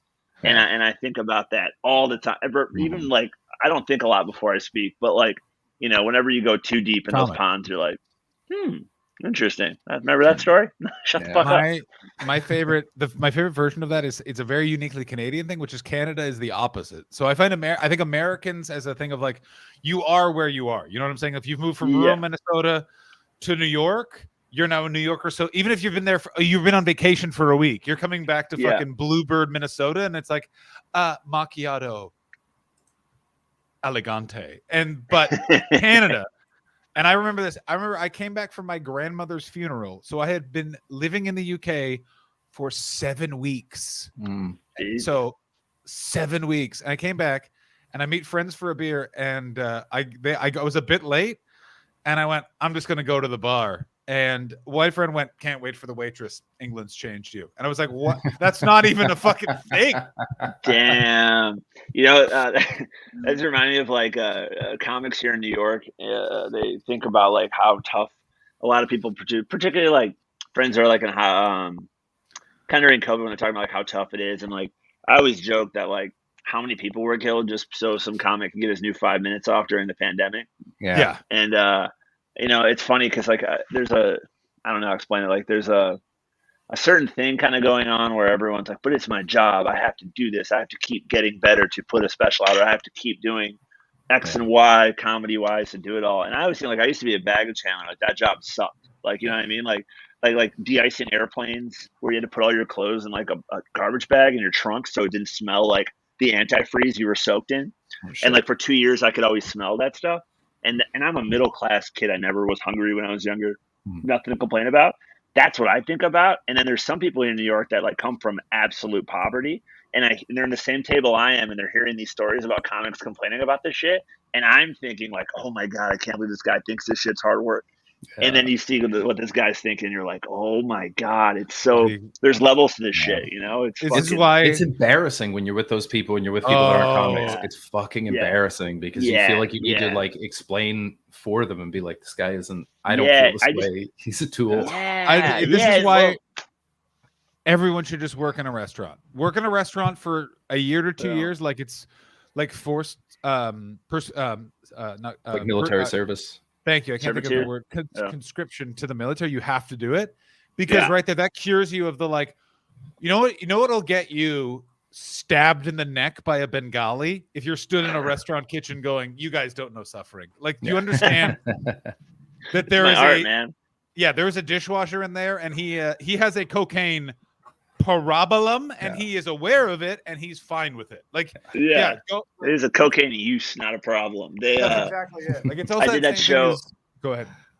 I did this room last week in New Hampshire, and I did an hour. I did like an hour and a half. They're really cool there, and it was funny because I met all the new comics, which I really like. I love meeting new comics. I really I love doing that. pride myself on that. Like I love hearing, especially during pandemic, because like I go back to shows here, I don't know who these fucking people are, and like I was the new guy, you know what I mean? And now there's these new kids. There's not even a mic scene here anymore. I came up in the mic scene here. And now there's no mics, so they just do their own shows, and it's fucking rad. Like it's really cool how they're doing it all. But they're all, you know, they're kind of hanging around, and like right before I went on, there was 2 openers and then me, and the kid was like, "Hey man, I'll let you get dialed. I don't want to bother you." I'm like, "Are you fucking kidding me? Like I paid to do comedy for an hour? Like I'll talk to you all day long." Like I let that go of being rust and that like. I'm not saying it's not important or, you know, you don't want to be in the right headspace, but what I used to carry into that is so much different now that I'm just like grateful to be there. Like, I feel like David Justice in the movie Moneyball, you know, like once he figures out like this is what we need you for and this is what you need for, I'm like, oh, I'm fine. Like, this is awesome. And then have you talked to newer comics like with the pandemic? Like some of them, they're like, oh, I've been doing comedy for 2 years. Well, did you do it before the pandemic? No. You're like, what? Zoom, It was Zoom comedy. There's a shitload of people here that started on Zoom comedy, and they're all because I love this shit. So they all started on Zoom comedy. So guess what? They're all really good at engaging the audience with eye contact. They are real. Here's what they're really bad at: stopping when there's a joke. They all do. They all are. That's fascinating. It's so interesting. That's speaking of Pat Burscher, for the second time bringing it up, when Evelyn came and stayed with me, Evelyn Mock, when she stayed with me here in New York in this apartment, we were all sitting around drinking, and after a show, we had a bunch of people over here, and Pat was telling, like, it was like, that was pre-pandemic. Actually, you know what? That wasn't the Evelyn trip. That was a different one, but it was during the pandemic, and Pat was just gotten into the Zoom show, and I've done one. I did one for like a corporate gig, and I was like, I don't want to do this. And then Daniel was like, dude, just throw out a ridiculous number. I'm like, all right. And then they did it. And honestly, it wasn't enough. Like, it was like PTSD tax. It was like 25 Google lawyers. And I was like their chimp. And they wanted to see dude, I fucking should have listened to smarter people and just roasted them. But anyways, but watching Pat talk about online shows, being like, oh, this isn't so bad. It's kind of cool. He makes money. I'm like, dog, it's not. It's fucking awful. And fucking good on you if you can do it. Really depending on like there were some shows set up here that were awesome. There were a bunch of shows set up in San Francisco that were really good because they all know Silicon Valley bros. So they knew how to set it up. Like it was an interesting. That's what I wanted to end it with. That was my ignorance because it's my own like being afraid of it or not knowing how to harness it though. But then Pat was right. Like I saw some in SF. I saw that the Interrupt show up there. Dean, I can't remember her name, but Dahlia. Yeah, like they do fucking awesome stuff, and I was like, all right, it's on me. Like I'm not. That's not what I like aspire to do. You know, I just want to be a nightclub. It's real, like it's methadone. You know, but it's also a New York. It's a East Coast versus West Coast thing. Like it's so weird, but they're very different vibes of scenes. New York is way more like get in the clubs, no club people, like hang out. LA is more like you go make your own thing or be one of those guys or girls that the people making their own thing draw from and you perform on those shows. And coming from London, it was so. Also, by the way, chat, I haven't looked at the chat in over an hour. I am It's so been real sorry. chill. They're just hanging out. They're just listening for the most part. All right, sorry if we're boring with this inside comedy chat, but I'm having a nice time. Oh, Chris, by are the you way, in- Max, it's I think you might have to go if you want to check. The No, clock. I I'm mean, good. it's I up to just you. asked. wanna I'm let you know. going. I'm not going on till 1 second. I still have over an hour and a half before I have to be Oh, there, so I don't have to leave amazing. here for a while. So yeah. Cool, Beautiful. Cool. But that's the thing that's so interesting is that LA is way more of like vibe, find your corner. Like when they say Yeah. hang out, that's great. I just wanted to make sure people were enjoying it. LA is weird in that they say hang out. So Max, you visited here. They'll say like you hang out. Yeah. What they actually mean is LA has, and it took me so long to figure it out. LA has like 800 people showing up saying I'm a stand-up comedian because here's what LA has a shitload of: hustlers. Yeah. What is stand-up comedy? It's an angle to get further into show business. And what I realized was it's a way of going, you can't just get 3 hot minutes, make a tape, and just come and show up at the show, and let's see if someone who's at the show recognizes you. And if they do, then you're in. And that's like the weird thing of what they should say is, hey, I just need to make sure that you're not a weird, creepy guy who used to be a grip on in porn and now wants to try and make it at the Laugh Factory. But they always phrase it in these weird LA showbiz code words because they just don't want. It's weird. It's an odd. I think hang out is actually like replace the words with be seen. Like that's what I see of like that. That's the thing here in New York that like, you know, during it just, I don't know, like I understand the value in that, and I do love the nights like that. Like Chris and I always talked about, where you go and you hang out and you're with comics and you're with your own tribe and your own people, and it's like this awesome hang. But I also see a lot of people that's all they do and they're not getting better at what they're supposed to do. And it's like, you think new headshots are gonna fucking bump you to the next level? Like it's not. And I kind of think of that's weird. I have a lot of friends in froze. No. The New York comedy mafia just froze you out, but they don't want you telling their secrets. Esty just severed your Spectrum connection. All right, we're gonna take you off the screen just for a second because you're frozen. We'll bring you back when you're moving again. The bottom there. Yeah, there's a lot of that shit where comics are just like, you know, I'm at a show every night, and then me and my buddies hang out all the time, and it's like that is only half the job, bud. You can't hang out every night. There's there he is. There he is. Oh and yeah, and he's gone completely. There's so much of that. There's also a lot of being told you should hang out. Yeah, but there's also, I feel like a lot of people get into comedy because they're lonely, and they find a group that way, and so it ends up just being like, oh, I finally have friends. Yeah. Oh yeah. Like the number of for sure. comics who think that they're loners, but it turns out they're just unpopular. Like you are not comfortable alone. You are not at all. You just don't have friends. I think if you hang with any group too much in any world, it's probably not a good thing. That's my opinion. It depends on how. I mean, if you're pushing each other, because like you hear those, there are groups of people that are like everybody's sort of working for stuff, and then you build off that, then that can be really fruitful. But if all you do is hang out and drink and talk shit, then no. If you were on like the Detroit Pistons and you only ever hung out with other Detroit Pistons, I think it would be a very weird existence, right? Like it's, you know, wait, I don't know, though, what? But then hang on. But Max, what era of Piston? Bad Boys. The fuck we talking about? Not now. Yeah, Sadiq today. As long as Bill we're and talking, beer would be so rad. We're talking 90s Pistons where they have the 90s Pistons is where they had the almost Harlem Globetrotter uniforms. Like it was the similar color scheme. Was that the year that they did that? Red, white, and blue? No, you're thinking Grant Hill years with a teal. With a I am thinking fucking Mustang horse. Yeah. I fucking love. Oh, what year was that? Oh, brutal. That's got to be late. It's got to be like 95, 96. Yeah. That was that period where all the logos, they were all designed by one guy, and they were all just wild. The first one was the Raptors, where they started to go like cartoonish and big and weird. That was the first one. Was the Raptors? That raptor. That shit looked like a fucking TJ Maxx shirt. Hard to disagree. No. That Raptors logo is disgustingly good. Are you against the Charlotte Hornets logo of the mid-90s, my friend? Sidebar: I am for the Larry Johnson commercials during that era.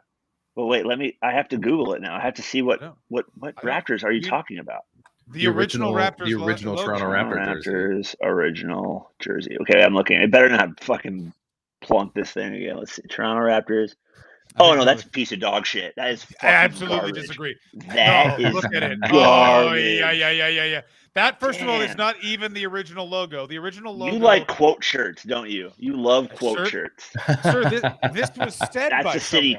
someone. Well, I almost said a city. Is Ottawa a province? No, it's a city. It's a city. No, it's a city. Yeah. It's a city. Hey, I You checked myself. American. Yeah. Hey, listen. At least You're- I asked the question, corrected Sir, myself. I could just deny your sir, existence whatsoever. Sir, you are Like, I was not from real. Michigan. You were literally. I'm born in Ottawa County, so fuck off. Oh shit. I'm saying.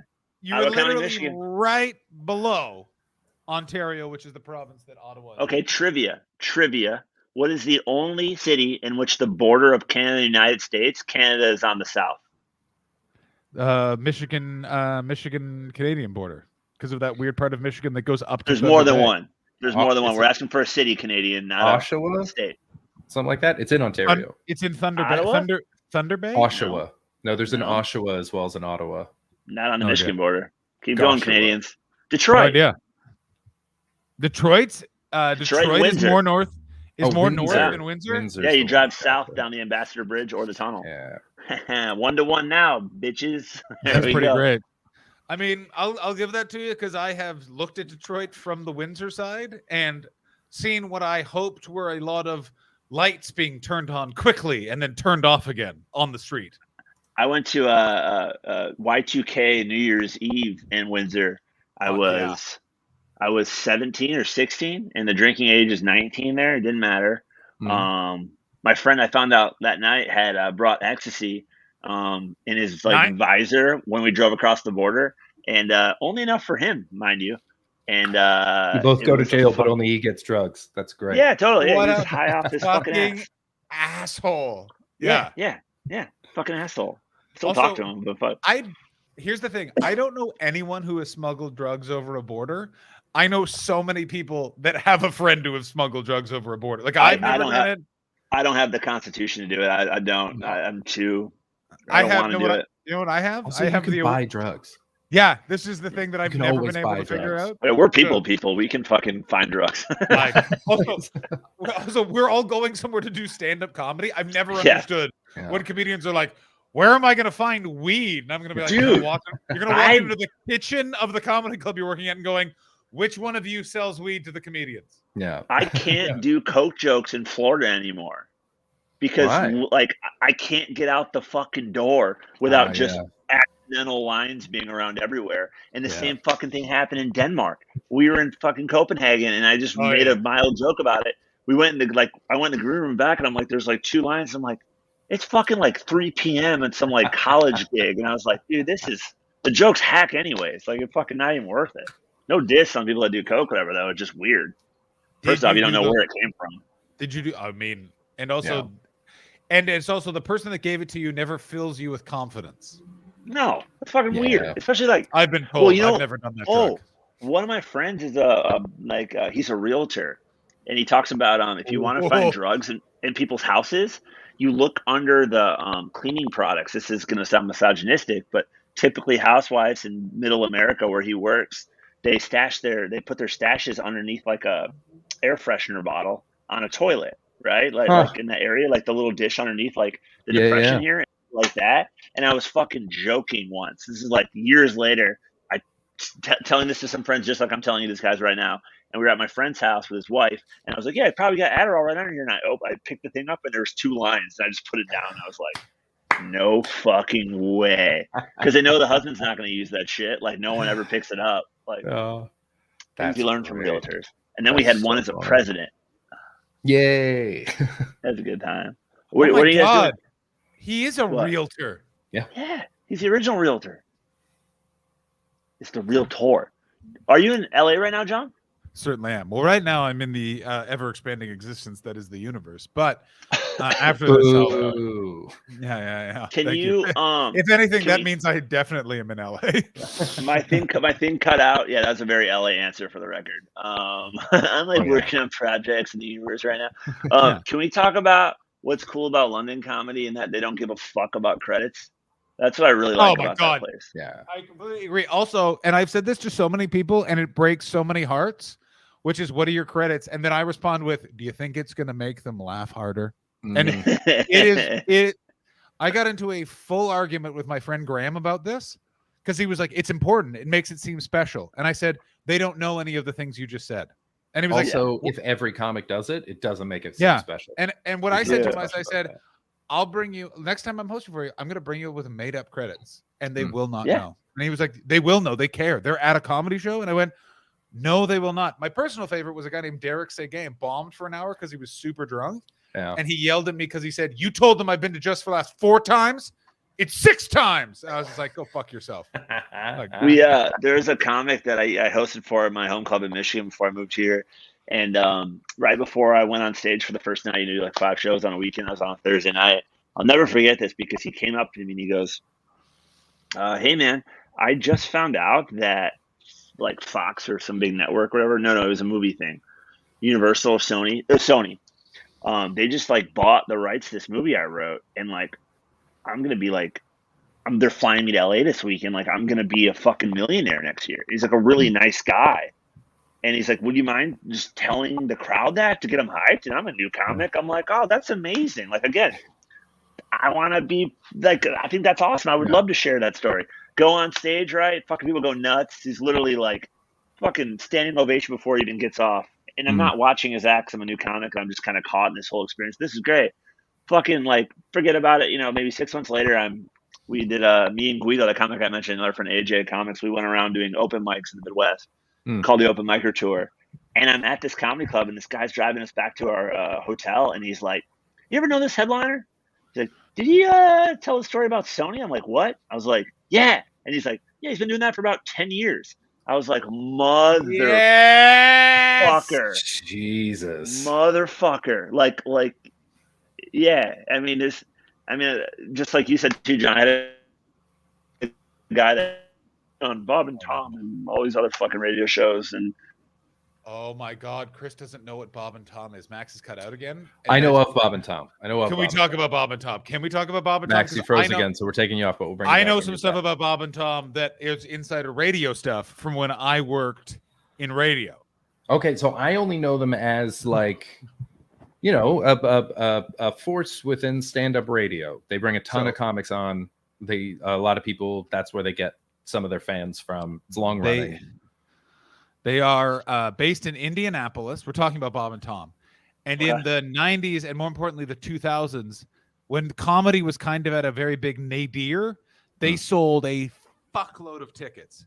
So what is weird about the US is the Midwest has celebrities that you have no idea about, particularly stand-up comedians that like they are real big in like Chicago, Detroit, Indianapolis, Cincy, but you've like not even in the city, like in the VFW near there. Like, exactly. That's the guys that like first took me on the road. Not to cut you off, John, but when I moved to New York, they're like, "What are you fucking stupid? Don't you want to make a living at this?" I was like, "Yeah," and they're like, "Why would you go anywhere with that many comics?"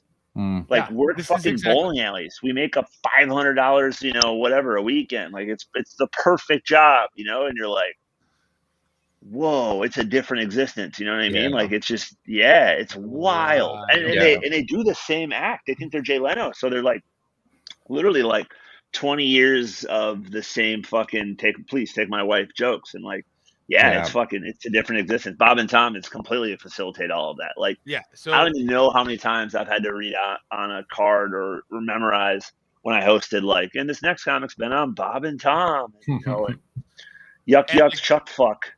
Oh my God. And Bob and Tom do not like each other, which is the best. Oh, really? Bob and Tom apparently have not spoken in 30 years. Here's how crazy their relationship is. One of them retired and insisted his name stay on the show. Wow. I think Bob Alpha move, dude. Is no longer on the show, but it was like you have to keep my name on your show. Wow. And that is so fucking wild. Oh my god. Yeah, that's gnarly. It's almost as good as just Kevin and Bean, who are an LA morning duo. And Bean and Kevin didn't talk for 20 years.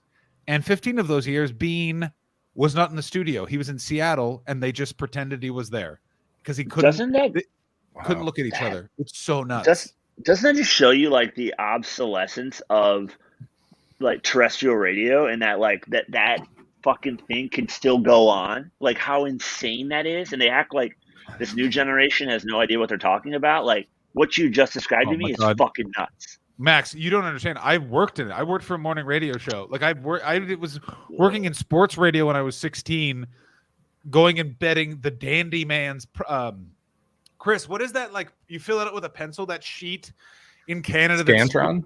The sports betting Scantron you would get. Oh, yeah, where you fill in the bubbles and they scan it. It's like a high school test. Okay. Yeah, Pro Line. You remember those? No, I never did it. Okay, a stack of sports gambling sheets like this. I had my father wasn't an alcoholic, so I never did that. I had to take them because of this guy named Don something, the Dandy Man. He was fired because he said I'll never forget. This is the greatest getting fired for something. Ty Domi is playing the Ottawa Senators tonight. His wife's probably going to be happy that he's not in Toronto because Ty Domi beats his wife. And then I wasn't there for this. I was later told this. And then apparently the program director came in and was like, hey, you have to immediately apologize. It is super illegal to accuse someone of beating their wife. They will sue us and you will lose. And he was like, cool. I've just been told that Ty Domi, who beats his wife, is going to get a lawyer to stop me from telling you about all the times he's beaten his wife. And then he was immediately fired. Anyway, wow. Radio is That's great. Wild, because what it is it's people with no skill, but so much ambition. It's like radioactive, like, I will win. Wow. What are you good at? I can talk. That's my fucking job. I want to do my bucket list. I was thinking like all the things I wanted to do when I wasn't touring or working as a comic last year. And like a lot of stuff is revolved around the mountains. But have you ever seen a show, Northern Exposure? Yeah, of course. Yeah, I want to be a fucking dude. Let's do an AM. I'm going to do one shift this year on someone's AM or not AM talk radio. Yeah. I want to do it, but we should all do a morning radio show. They're really fun. I used to do one for the McGill University radio station. I fucking love I've never done one before. I want to go radio. in. I want. Chris, I just would like to point out. What do you think we're doing? No, right now. No. I'm not talking about this. I'm talking about you have to go in at 3 a.m. to the saddest fucking. Like, no. It's really fun one day. That's what I'm saying. Do it one day. It's a nightmare. You don't know exhaust. You don't know. I want to hear that, like, you know the sound headphones make when they've been sitting for a long and they like crack. You put it on and the mic's cold. You push it over. You're like, oh, good morning, fucking West Texas. Some bullshit. See how much I suck at it? I remember it was in Montreal. I was walking to work at 4:00 in the morning to go. And the reason why I would walk in the winter is to wake myself up. I would walk outside in freezing cold Montreal winter and just this is how tired I was. Fully take my coat off just to be awake. Just be like, this sucks. I'm so cold for 40 minutes. And then I would just get to work because I didn't stop being a comedian. So I sometimes had to be at work at 1 a.m. Ooh. So what you do is you take all the papers and news, you print them all out. I would have to write a joke on a Post-it for all of them. I would then have to have like sketches, bits, stuff like that. A couple of things about radio that is totally true. All of the calls you're hearing are definitely organic and are not other people in the station. Yeah. It's not, like it's totally happening. You probably know so many people who call into radio stations all the time. That's so cool. Yeah, and so you have to. You're making it sound dreamy as hell, John. I want to do it. Fucking wild. The job to have is being one of the hosts because they showed up 2 minutes before the mics were on and just got angry at everybody. The amount of times I was yelled at in that job because like, why did you do this? And I'd be like, it's the job you told me to do to get you all the newspapers so you could have a bunch of stuff. He's like, yeah, it's good, but goes on the left side of the microphone, not the right side. And you're like, 1,000 apologies, Emperor Nero. I also got to see. How unemployable has comedy made you two? Oh, completely. I've been trying to wildly. find a job because comedy's fucking gone here. Yeah. I got turned down for a bar job last week. I've never been turned down for a bar job. That's how far deep I am. Can we talk about this right now? What was their reasoning behind that? Because you are a very good bartender. Yeah, you bring me all places, know all the shit. Yeah. They didn't give me a reason. reason. On horse farms with you. I just got an email just being like, no, we decided to go with someone else. And I'm like, you made a mistake, but all right, whatever. No, so I will say this, though, that there is a liability to hiring a comic, particularly one like you that has a history, Chris, of or an established, or John or me. Like, if there's a Google presence, oh my God, he just disappeared in the John universe. is gone. he just took your job as that bartender. No idea. Oh, look how fucking unspectacular it looks behind. I know. Right? Such a fucking letdown. Isn't it such a fucking letdown? It's such a metaphor for everything. That's stand up. That's what we had. That's the difference between on and off right stage. There, baby. Yeah. Gone. But they this company that I've been like apprenticing with is a mountain guide. They just they're my friends. Like I know them, but they're really good at what they do. And I've been working as assistant instructor just like when I'm up there. And I just got an email this morning, and I won't read the email, but I want to read what the title was, and I honestly gagged. Wait, what was it? Professional development plan. Nope. And I was like, fuck you. And I was like, what the fuck? And I literally, like, the girl that I'm seeing, I actually text her with a screenshot, and I was like, I had to fully check myself. Like, I had to take like a fucking woo, like get up and be like, what the fuck am I doing? Like, yeah, it was fucking. I mean, and again, that's me. That's my own fucking weirdness. But yeah, I'm totally unemployable. Thank you. Yeah. Yeah, completely. And then the idea when people are like, not only do we want to employ you, but we'd like to keep you in here and progress with you. It's like, get the fuck away from me. Yeah, right. Like actually, when I was on this last time, and John, you were gone, I tried to get a job when I was during COVID. I did like what all real New Yorkers did. I went to Michigan for a month, and I was like watching, and I was like, damn, I need to do something.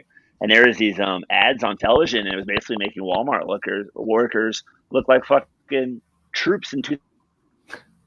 Oh no, cut out again. Oh no, Max. Like I'm not doing shit. Like I was still on a night. What? Oh no. Did it break up? It cut out again, buddy. Yeah, you're chunky. No, I'm with you now. Oh, you're good.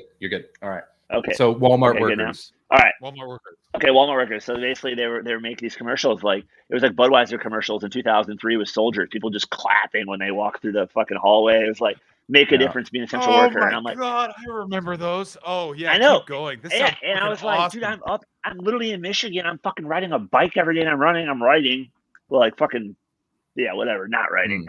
And writing just garbage. And I was like, I'm gonna get a job at Walmart. Like, fuck yeah. And I applied online.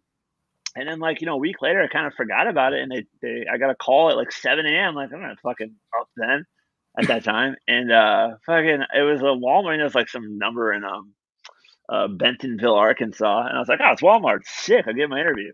I called the number back, and the guy's like, yeah, I called at 7 a.m. I'm like, yeah, I was sleeping. And he's like, we don't hire people that sleep, and you're not Walmart material. And I was like, this motherfucker. Like, I full on not Walmart material. And then I was like, well, fuck that. I'll go to the rivals in Michigan, right? And I did that. And I went to Amazon, and I didn't get hired. One guy told me because they Googled me, and I'm a journalist because I've done some shit with like Vice here. Yeah. And they're like, yeah, we don't hire journalists. I'm like, I never go to school for that. Like, I write about skateboarding. Like, what the fuck are you talking about? And so either way, I'm not only am I unemployable, I'm like, they will not hire me. I'm totally useless.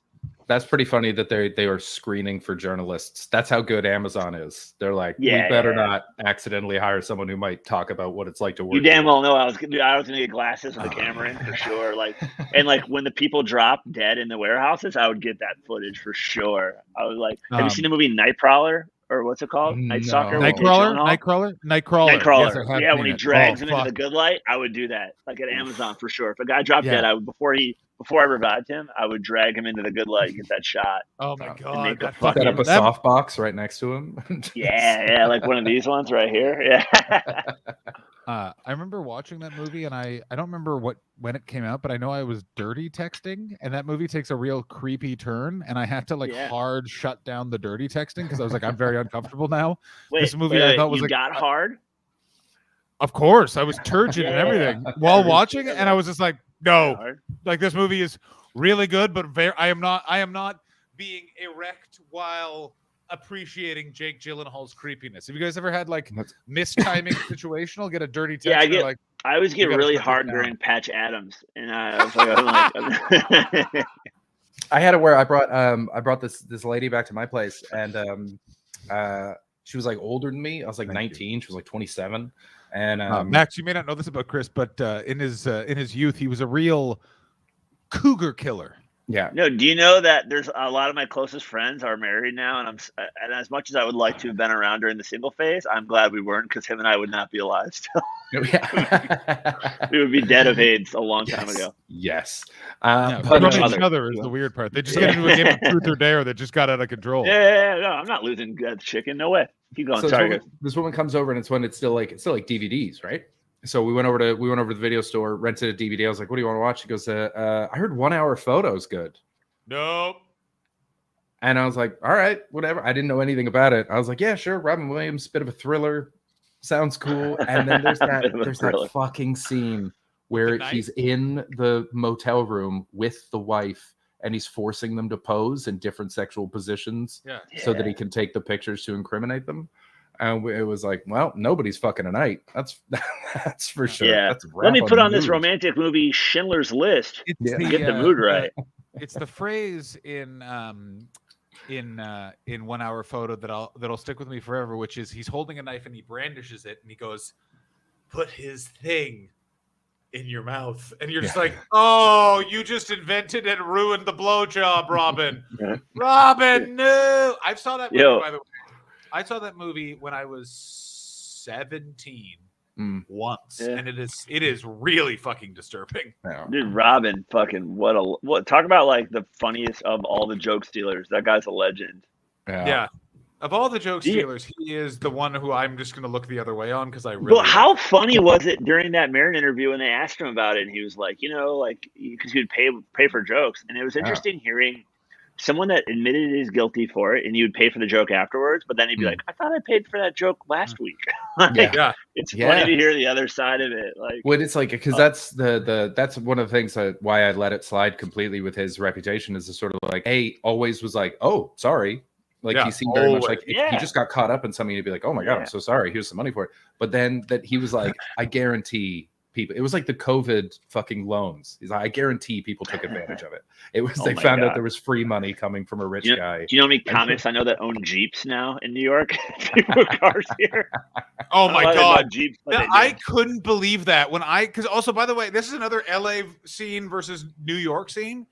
LA comedians are so much used to like taking every little bit of money and like a native tribe, like just like we use every part of the Use buffalo. every penny of the dollar. What for Exactly. new headshots? You're crazy. right. You're not New- resourceful out there.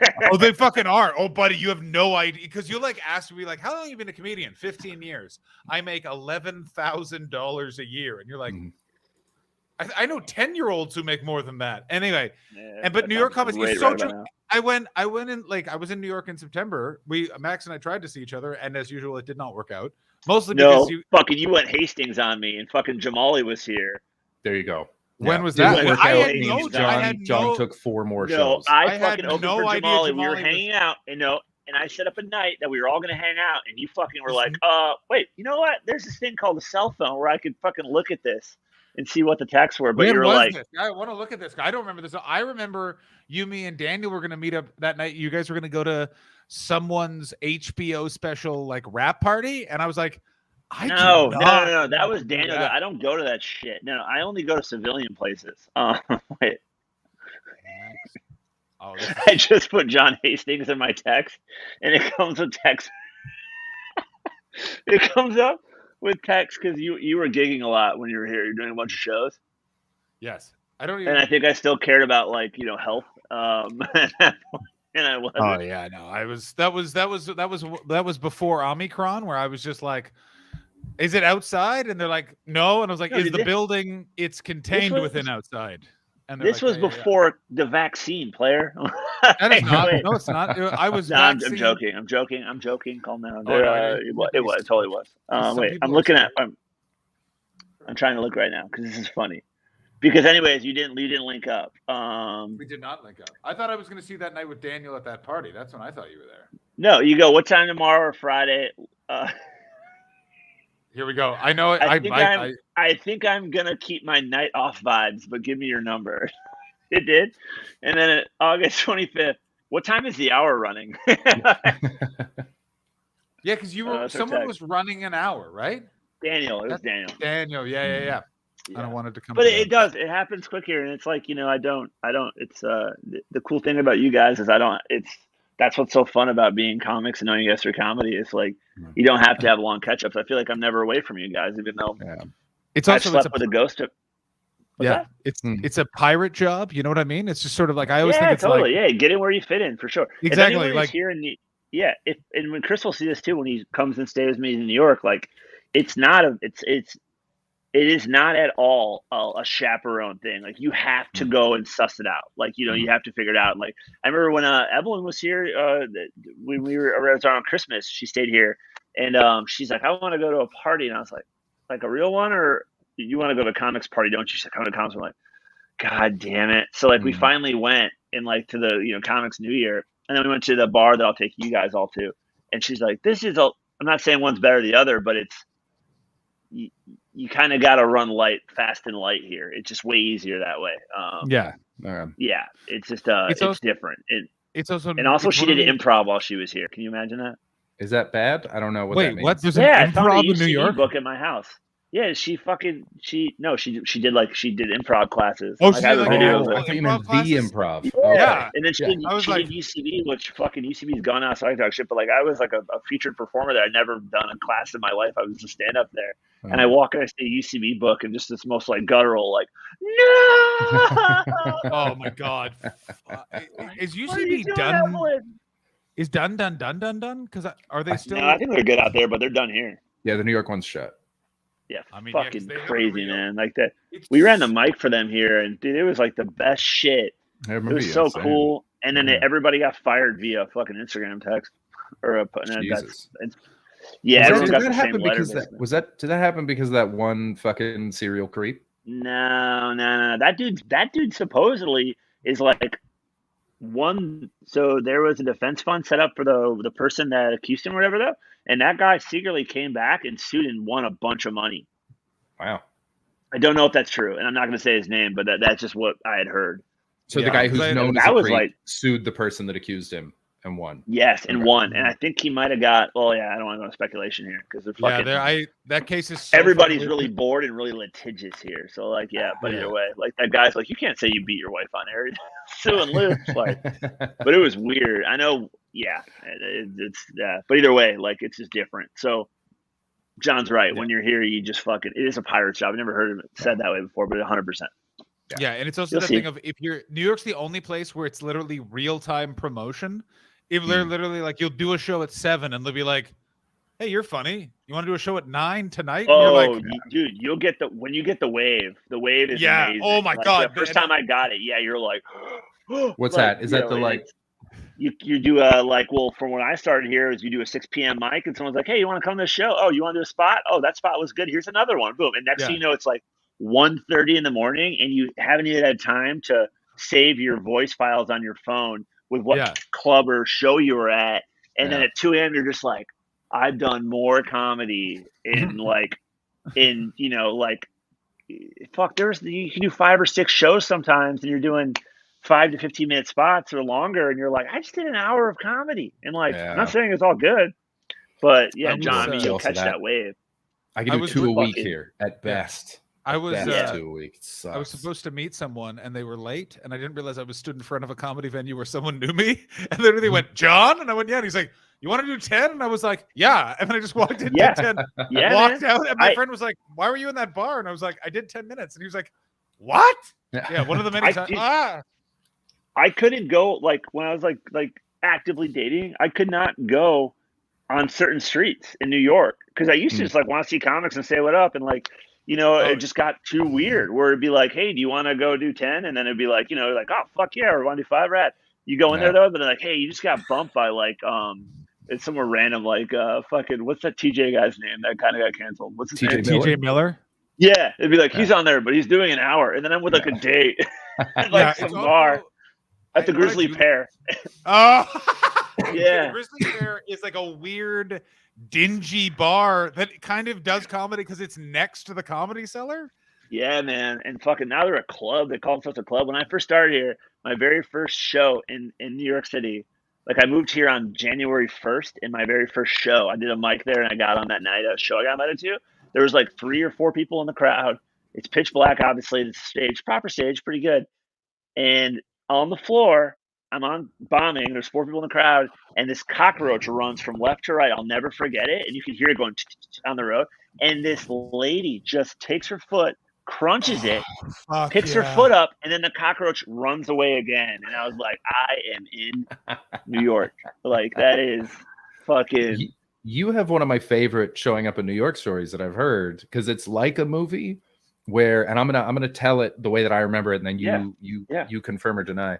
But the way that I remember is you showed up in New York, you just got there from Michigan, and you didn't even have anywhere to stay. You just had your shit, and you were like, I should probably find a home. I'll probably just go to the Comedy Cellar first though, just to see it. Then as you get there, you're gonna be like, I made a mistake. This is stupid. And then 2 cars pull up and Chris Rock and Jerry Seinfeld climb out and you're like, nope, nailed it, and walk downstairs. Is that true, or have I made all that up? No. So first off, the apartment I'm sitting in now, which is my apartment, is my friend's apartment I went to college with, him and his wife, right? They moved upstate and I took over their lease. Like, so I have my own place. So I stayed on their floor. I did have a place to stay, but I only came for 1 month. And comics that I opened for where I'm from were like, hey, if you want to take a run at this, like New York comics that would come to my club, it was a big club. We're like, if you want to try this, you should come for a month and try it out. And then I came for the month. So that first night I got here on January 1st, I did have a bag, but I had not gone to the house yet where I'm at. That's crazy where I'm sitting now. And I was like, damn, this is kind of crazy. And Rock and Jerry Seinfeld did get out. Yeah, for sure. And I was like, oh, this is really amazing. Yeah, it was partially true. Yeah, but I did have a place. I slept on my friend's floor for 8 months when I moved here, like on this floor. Like, damn. Yeah, man. And I was supposed to stay for 1 month and then 2 months. And then at the time I owned a skateboard shop and I was supposed to move home because we were seasonal. So in the summer and the spring, we'd open back up. And I had a conversation with like one of the most respected comics that I know and that I've always known, that I've always looked up to. And he's like, do you want to take a run at this? Like you might have a chance if you're serious about it. And I just remember like just being like, dude, what, you know, I talked to my friends here, which if it wasn't for them, I would not be here right now. That let me crash at their place. Yeah, I mean, the rest is, I don't know, history. It was not like I'm shit at all, but like definitely different than what it was when I moved here. Yeah, that's pretty close though, Chris. Nice. We only have 18 minutes left. Max, I just want to make sure you have enough time.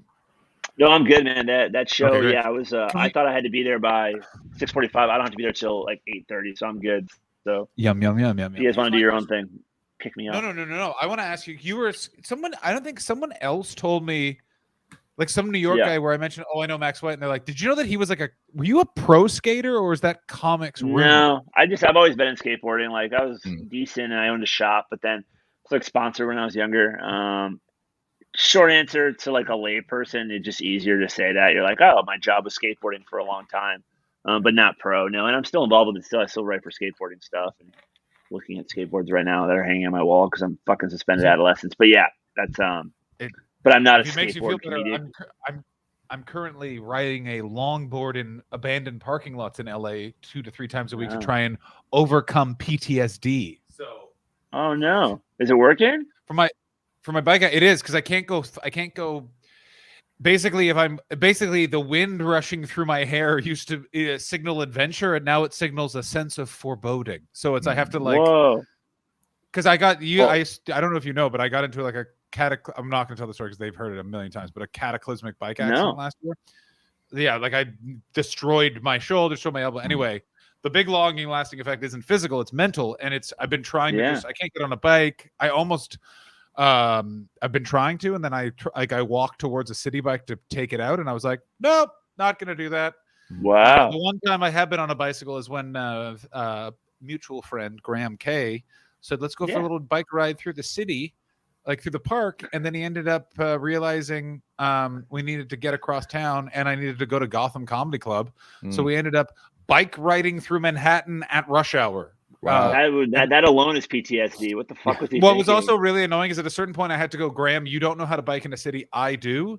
You have to follow me. And he was like, what? And I was like, just like and he was like, what? And I was like, I know how to do this. And it literally was like, okay, we're going to do this. And I was like, you act like you're a car that has the ability to die and just go. And it was just, it was nuts. And that's the only time. And I was totally fine. And then 2 days later, I couldn't stop thinking about how I lost my keys, and I had my keys, and I was like, oh, my brain is still processing that. So what I talked to my therapist, and he's like, you need to like ease back in. So that's what I do. And I have to say this, I find the skateboard culture so nice, because when you show up and you're me and you have a big longboard and you're literally just in a circle, any of the dudes that are like Max or me who are just arrested adolescents guys all come over and are like, what's going on? And I was like, this. And then they all just want me to ride their skateboards to see if it makes me feel better, which I find very adorable. That's awesome, man. Yeah, that's great. I was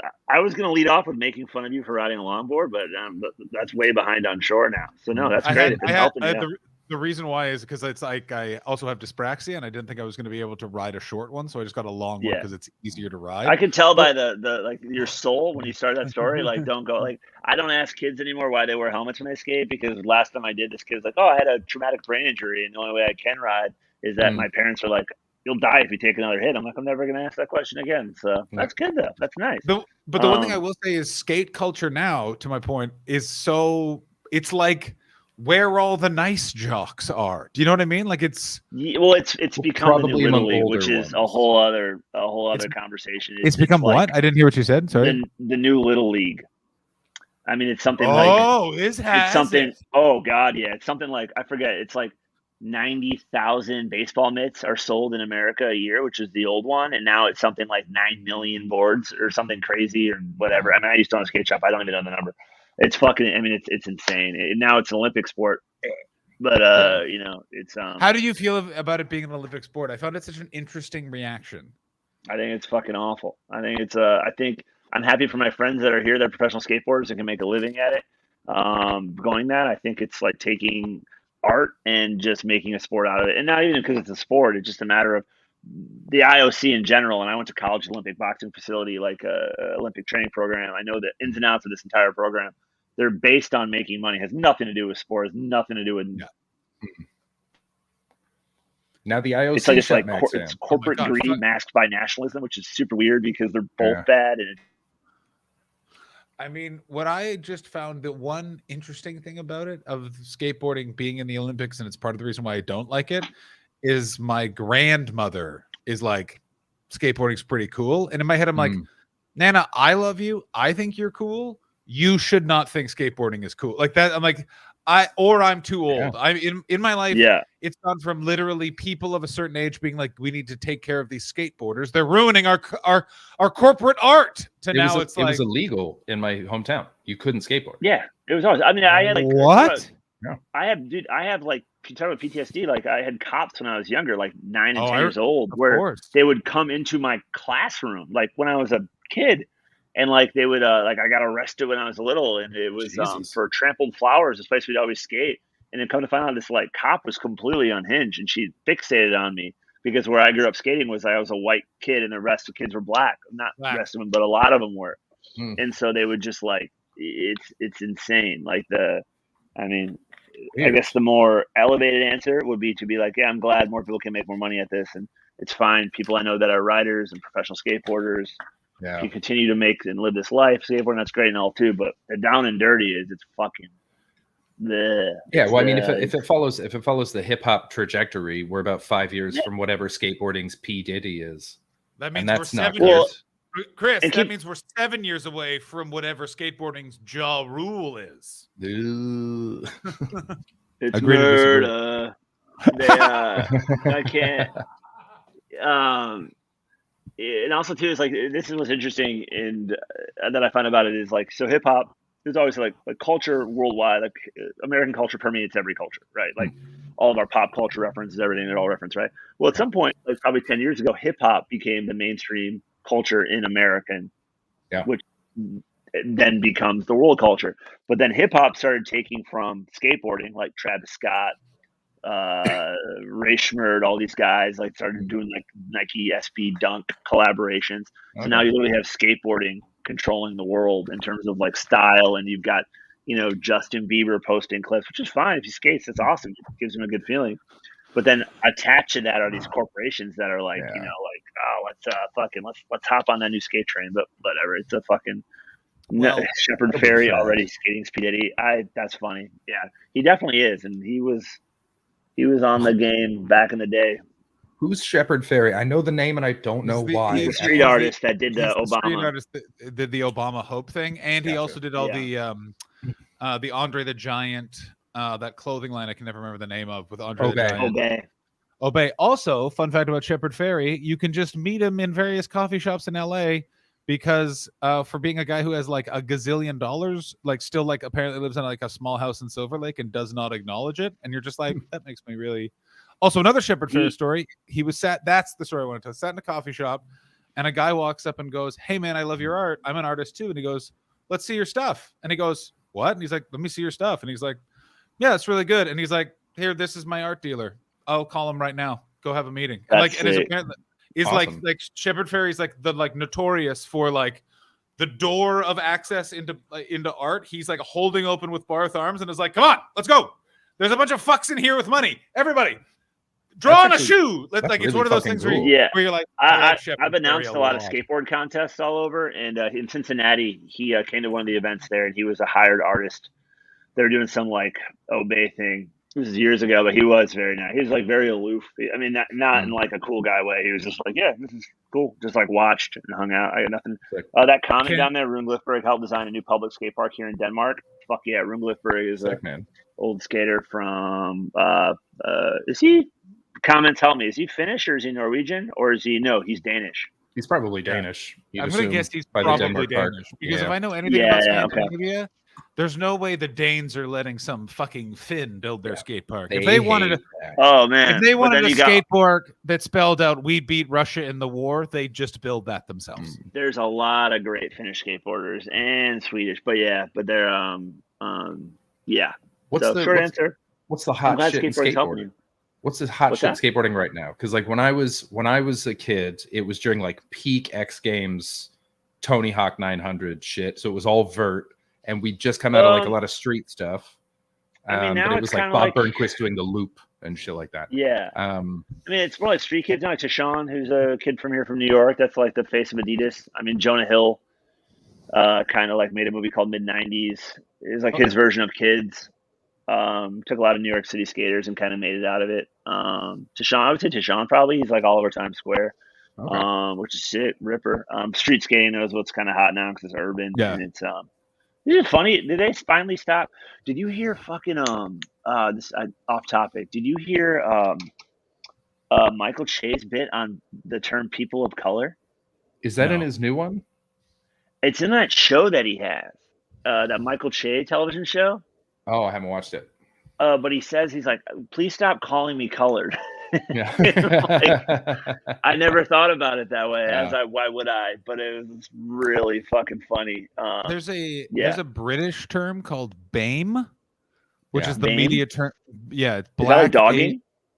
No, it's like Black, Asian, multiracial, or ethnic, and they are using it like a catch-all term. And every time I hear it, I'm like, that sounds like the mega slur. Like that sounds like racists are like sick and tired of being specific. I don't like the following.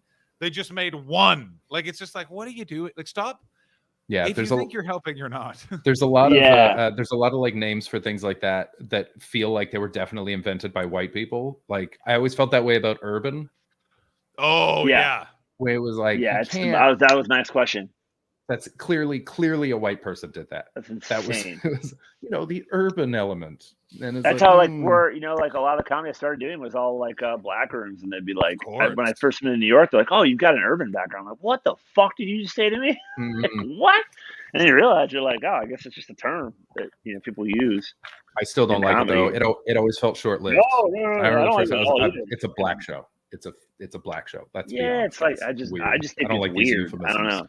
Yeah. Yeah, but I don't know. Again, I'm also 6'2", blonde hair, blue eyed white guy, so I can't really die in any hill of terminology. I kind of just smile and nod. I'm like, no, I wouldn't use it. But I'm of the same way where I'm just like, I like no comment. You know what I mean? Where you yeah, I like the tons of questions. A lot of the I ask enough questions all the time. I'm so annoying.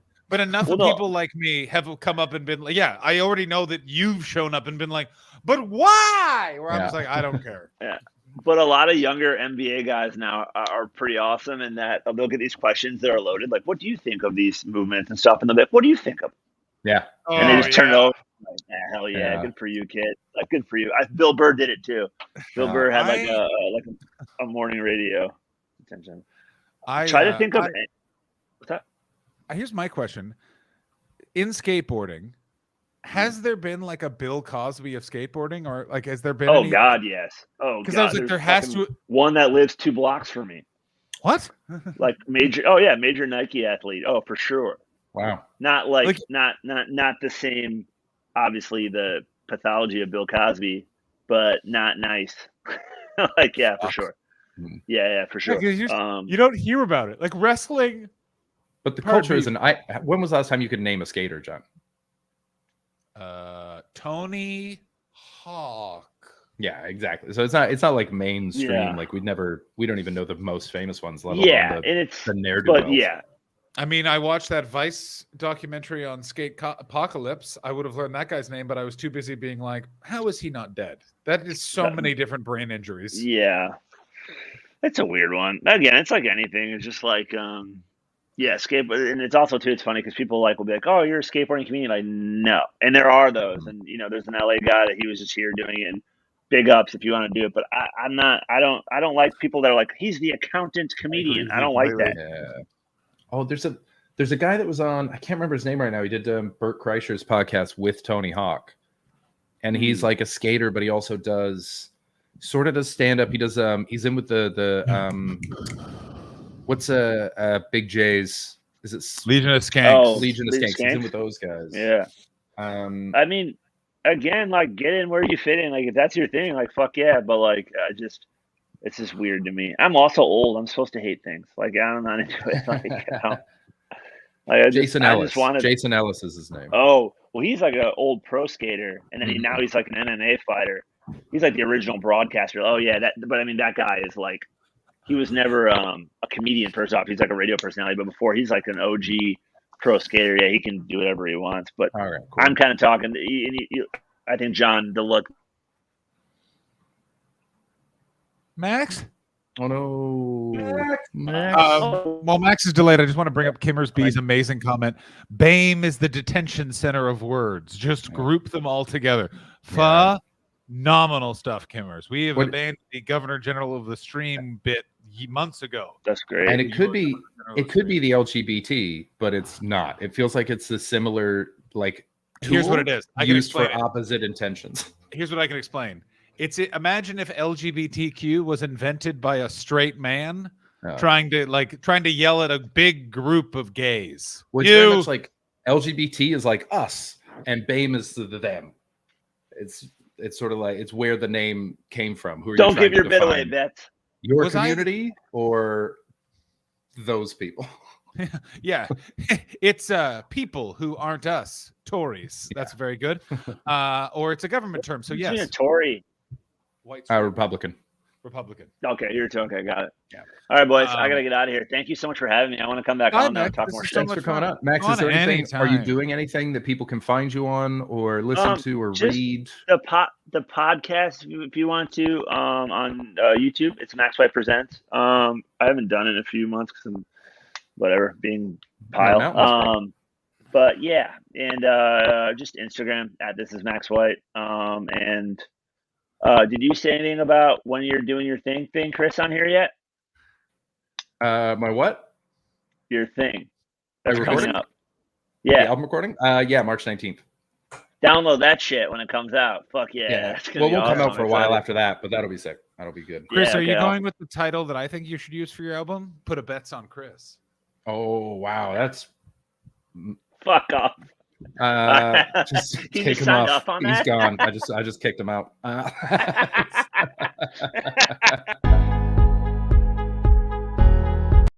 Thanks for coming on, Max. Have a good one, buddy. Oh, guys. See you, Max. That's so fucking funny. Max White, everybody. Max White. Max Go, White, love that guy. I would have go let the support. countdown run, but I was worried that Max would just disappear because he That's the doesn't thing. know Is the bit. the bit, which is of course Yeah. why.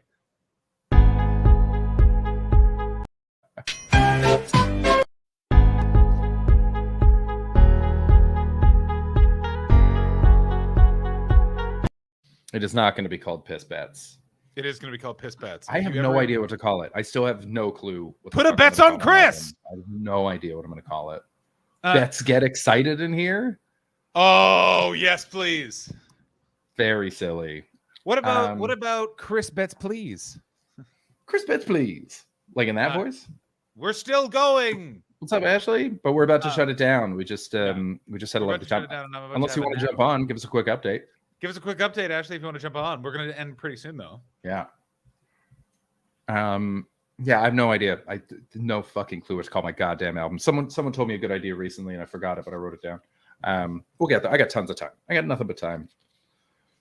Game bets and match. Very good. Computer's all off and would take ages. Fair, Ashley. Fair enough. Hope you had a good night. Oh, yeah, we're not here tomorrow. Tomorrow's Friday. That's right. It's the weekend time. Oh, I love this. Let's talk about Nice. bets, baby. Also, Yeah. beautiful. A Tale of Two Shittings. I feel like that's more of a this show. I'm the only one that doesn't really talk about shitting myself. What about Slipper When Bets? Which I think was Slippery supposed to when be bets. That's funny. Slippery When Bets. I was listening to Margaret Cho's comedy album from 2003, Revolution, and she has a great story about shitting herself. And I immediately thought of you guys. Thank you. I was like, "Aw." Have you heard of Margaret Cho's I Am the One That I Want? If I have, it was a long time ago. Everyone go watch that. It is so fucking good. And it is Yeah. very much the all bets are off. Very nice, Andy. Very much the progenitor of a lot of American one-person shows.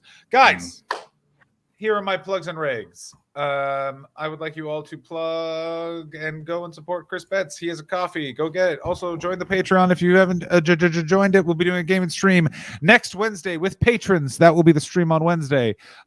Besides that, we will be here starting on Sunday at 2 p.m. Pacific. What will you talk about? No idea. Ashley should be back. I can't really remember if she's still working. We don't know yet. She doesn't know yet. Yeah. We'll find out. So I don't know. Find out, ladies and gentlemen. Yeah.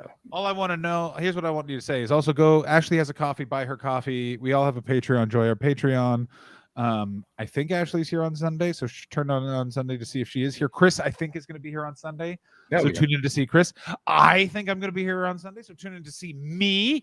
Now, Chris, who we going to raid, baby? We're gonna raid JJ. Oh, let's raid JJ, everybody. Ladies and gentlemen, let's raid JJ. And the raid message is, I think I will be back. Oh, ladies and gentlemen, on Sunday, Ashley Manning might be here. Nice. raid- Don't forget to give titles in the chat in our Perfect. Discord, and don't forget to do stream summaries. We put those up with the podcast. We love them. Thank you so much for contributing them. So far, Tiger's been the MVP. Let's see if anyone can unseat them. More like the NVT. Oh, Most valuable Tiger. MVTT. Oh, so say hello to DJ. What is our raid message? Yeah, boy. Yeah, I like that. Ye boy, ye boy. Also, ye boy, and also just working a bunch of Chris Betts puns in his chat. I think that would be fun. Yeah. Oh, that's it. It'll be Chris Betts puns. Just whatever Yeah, Chris Betts puns. puns you can find. Whatever Whichever one puns you prefer. Exactly. Benny and the bets. All bets are off. All these are welcome. Cool. We're gonna raid JJ. John, do you want to set up an old lady talking about sex? I will. Before we do, can you just look at the avatar for Kimmers B in the chat? Does that look like the photo of an author on the back cover of the book, Yeah. of like of a thriller? Good. Yeah. That Yeah, it's been 100%. bothering me the whole afternoon of Yeah. like, what does that photo remind me of? And it just came to me and I had to say it to you, or I would have had to write it to you as soon as we were done. Ladies and gentlemen, what a fun week this was. So happy Ashley is back. Kirsten and Tiger are fighting. What a Sunday show we're already gearing up to have, ladies and gentlemen. It's very exciting. And Love now it. Very nice. go Ray glasses. JJ Good job, and Timbers. please enjoy this old woman talk. We love you guys. See ya. Bye. And that's all. Penis into her vagina. And that's all. And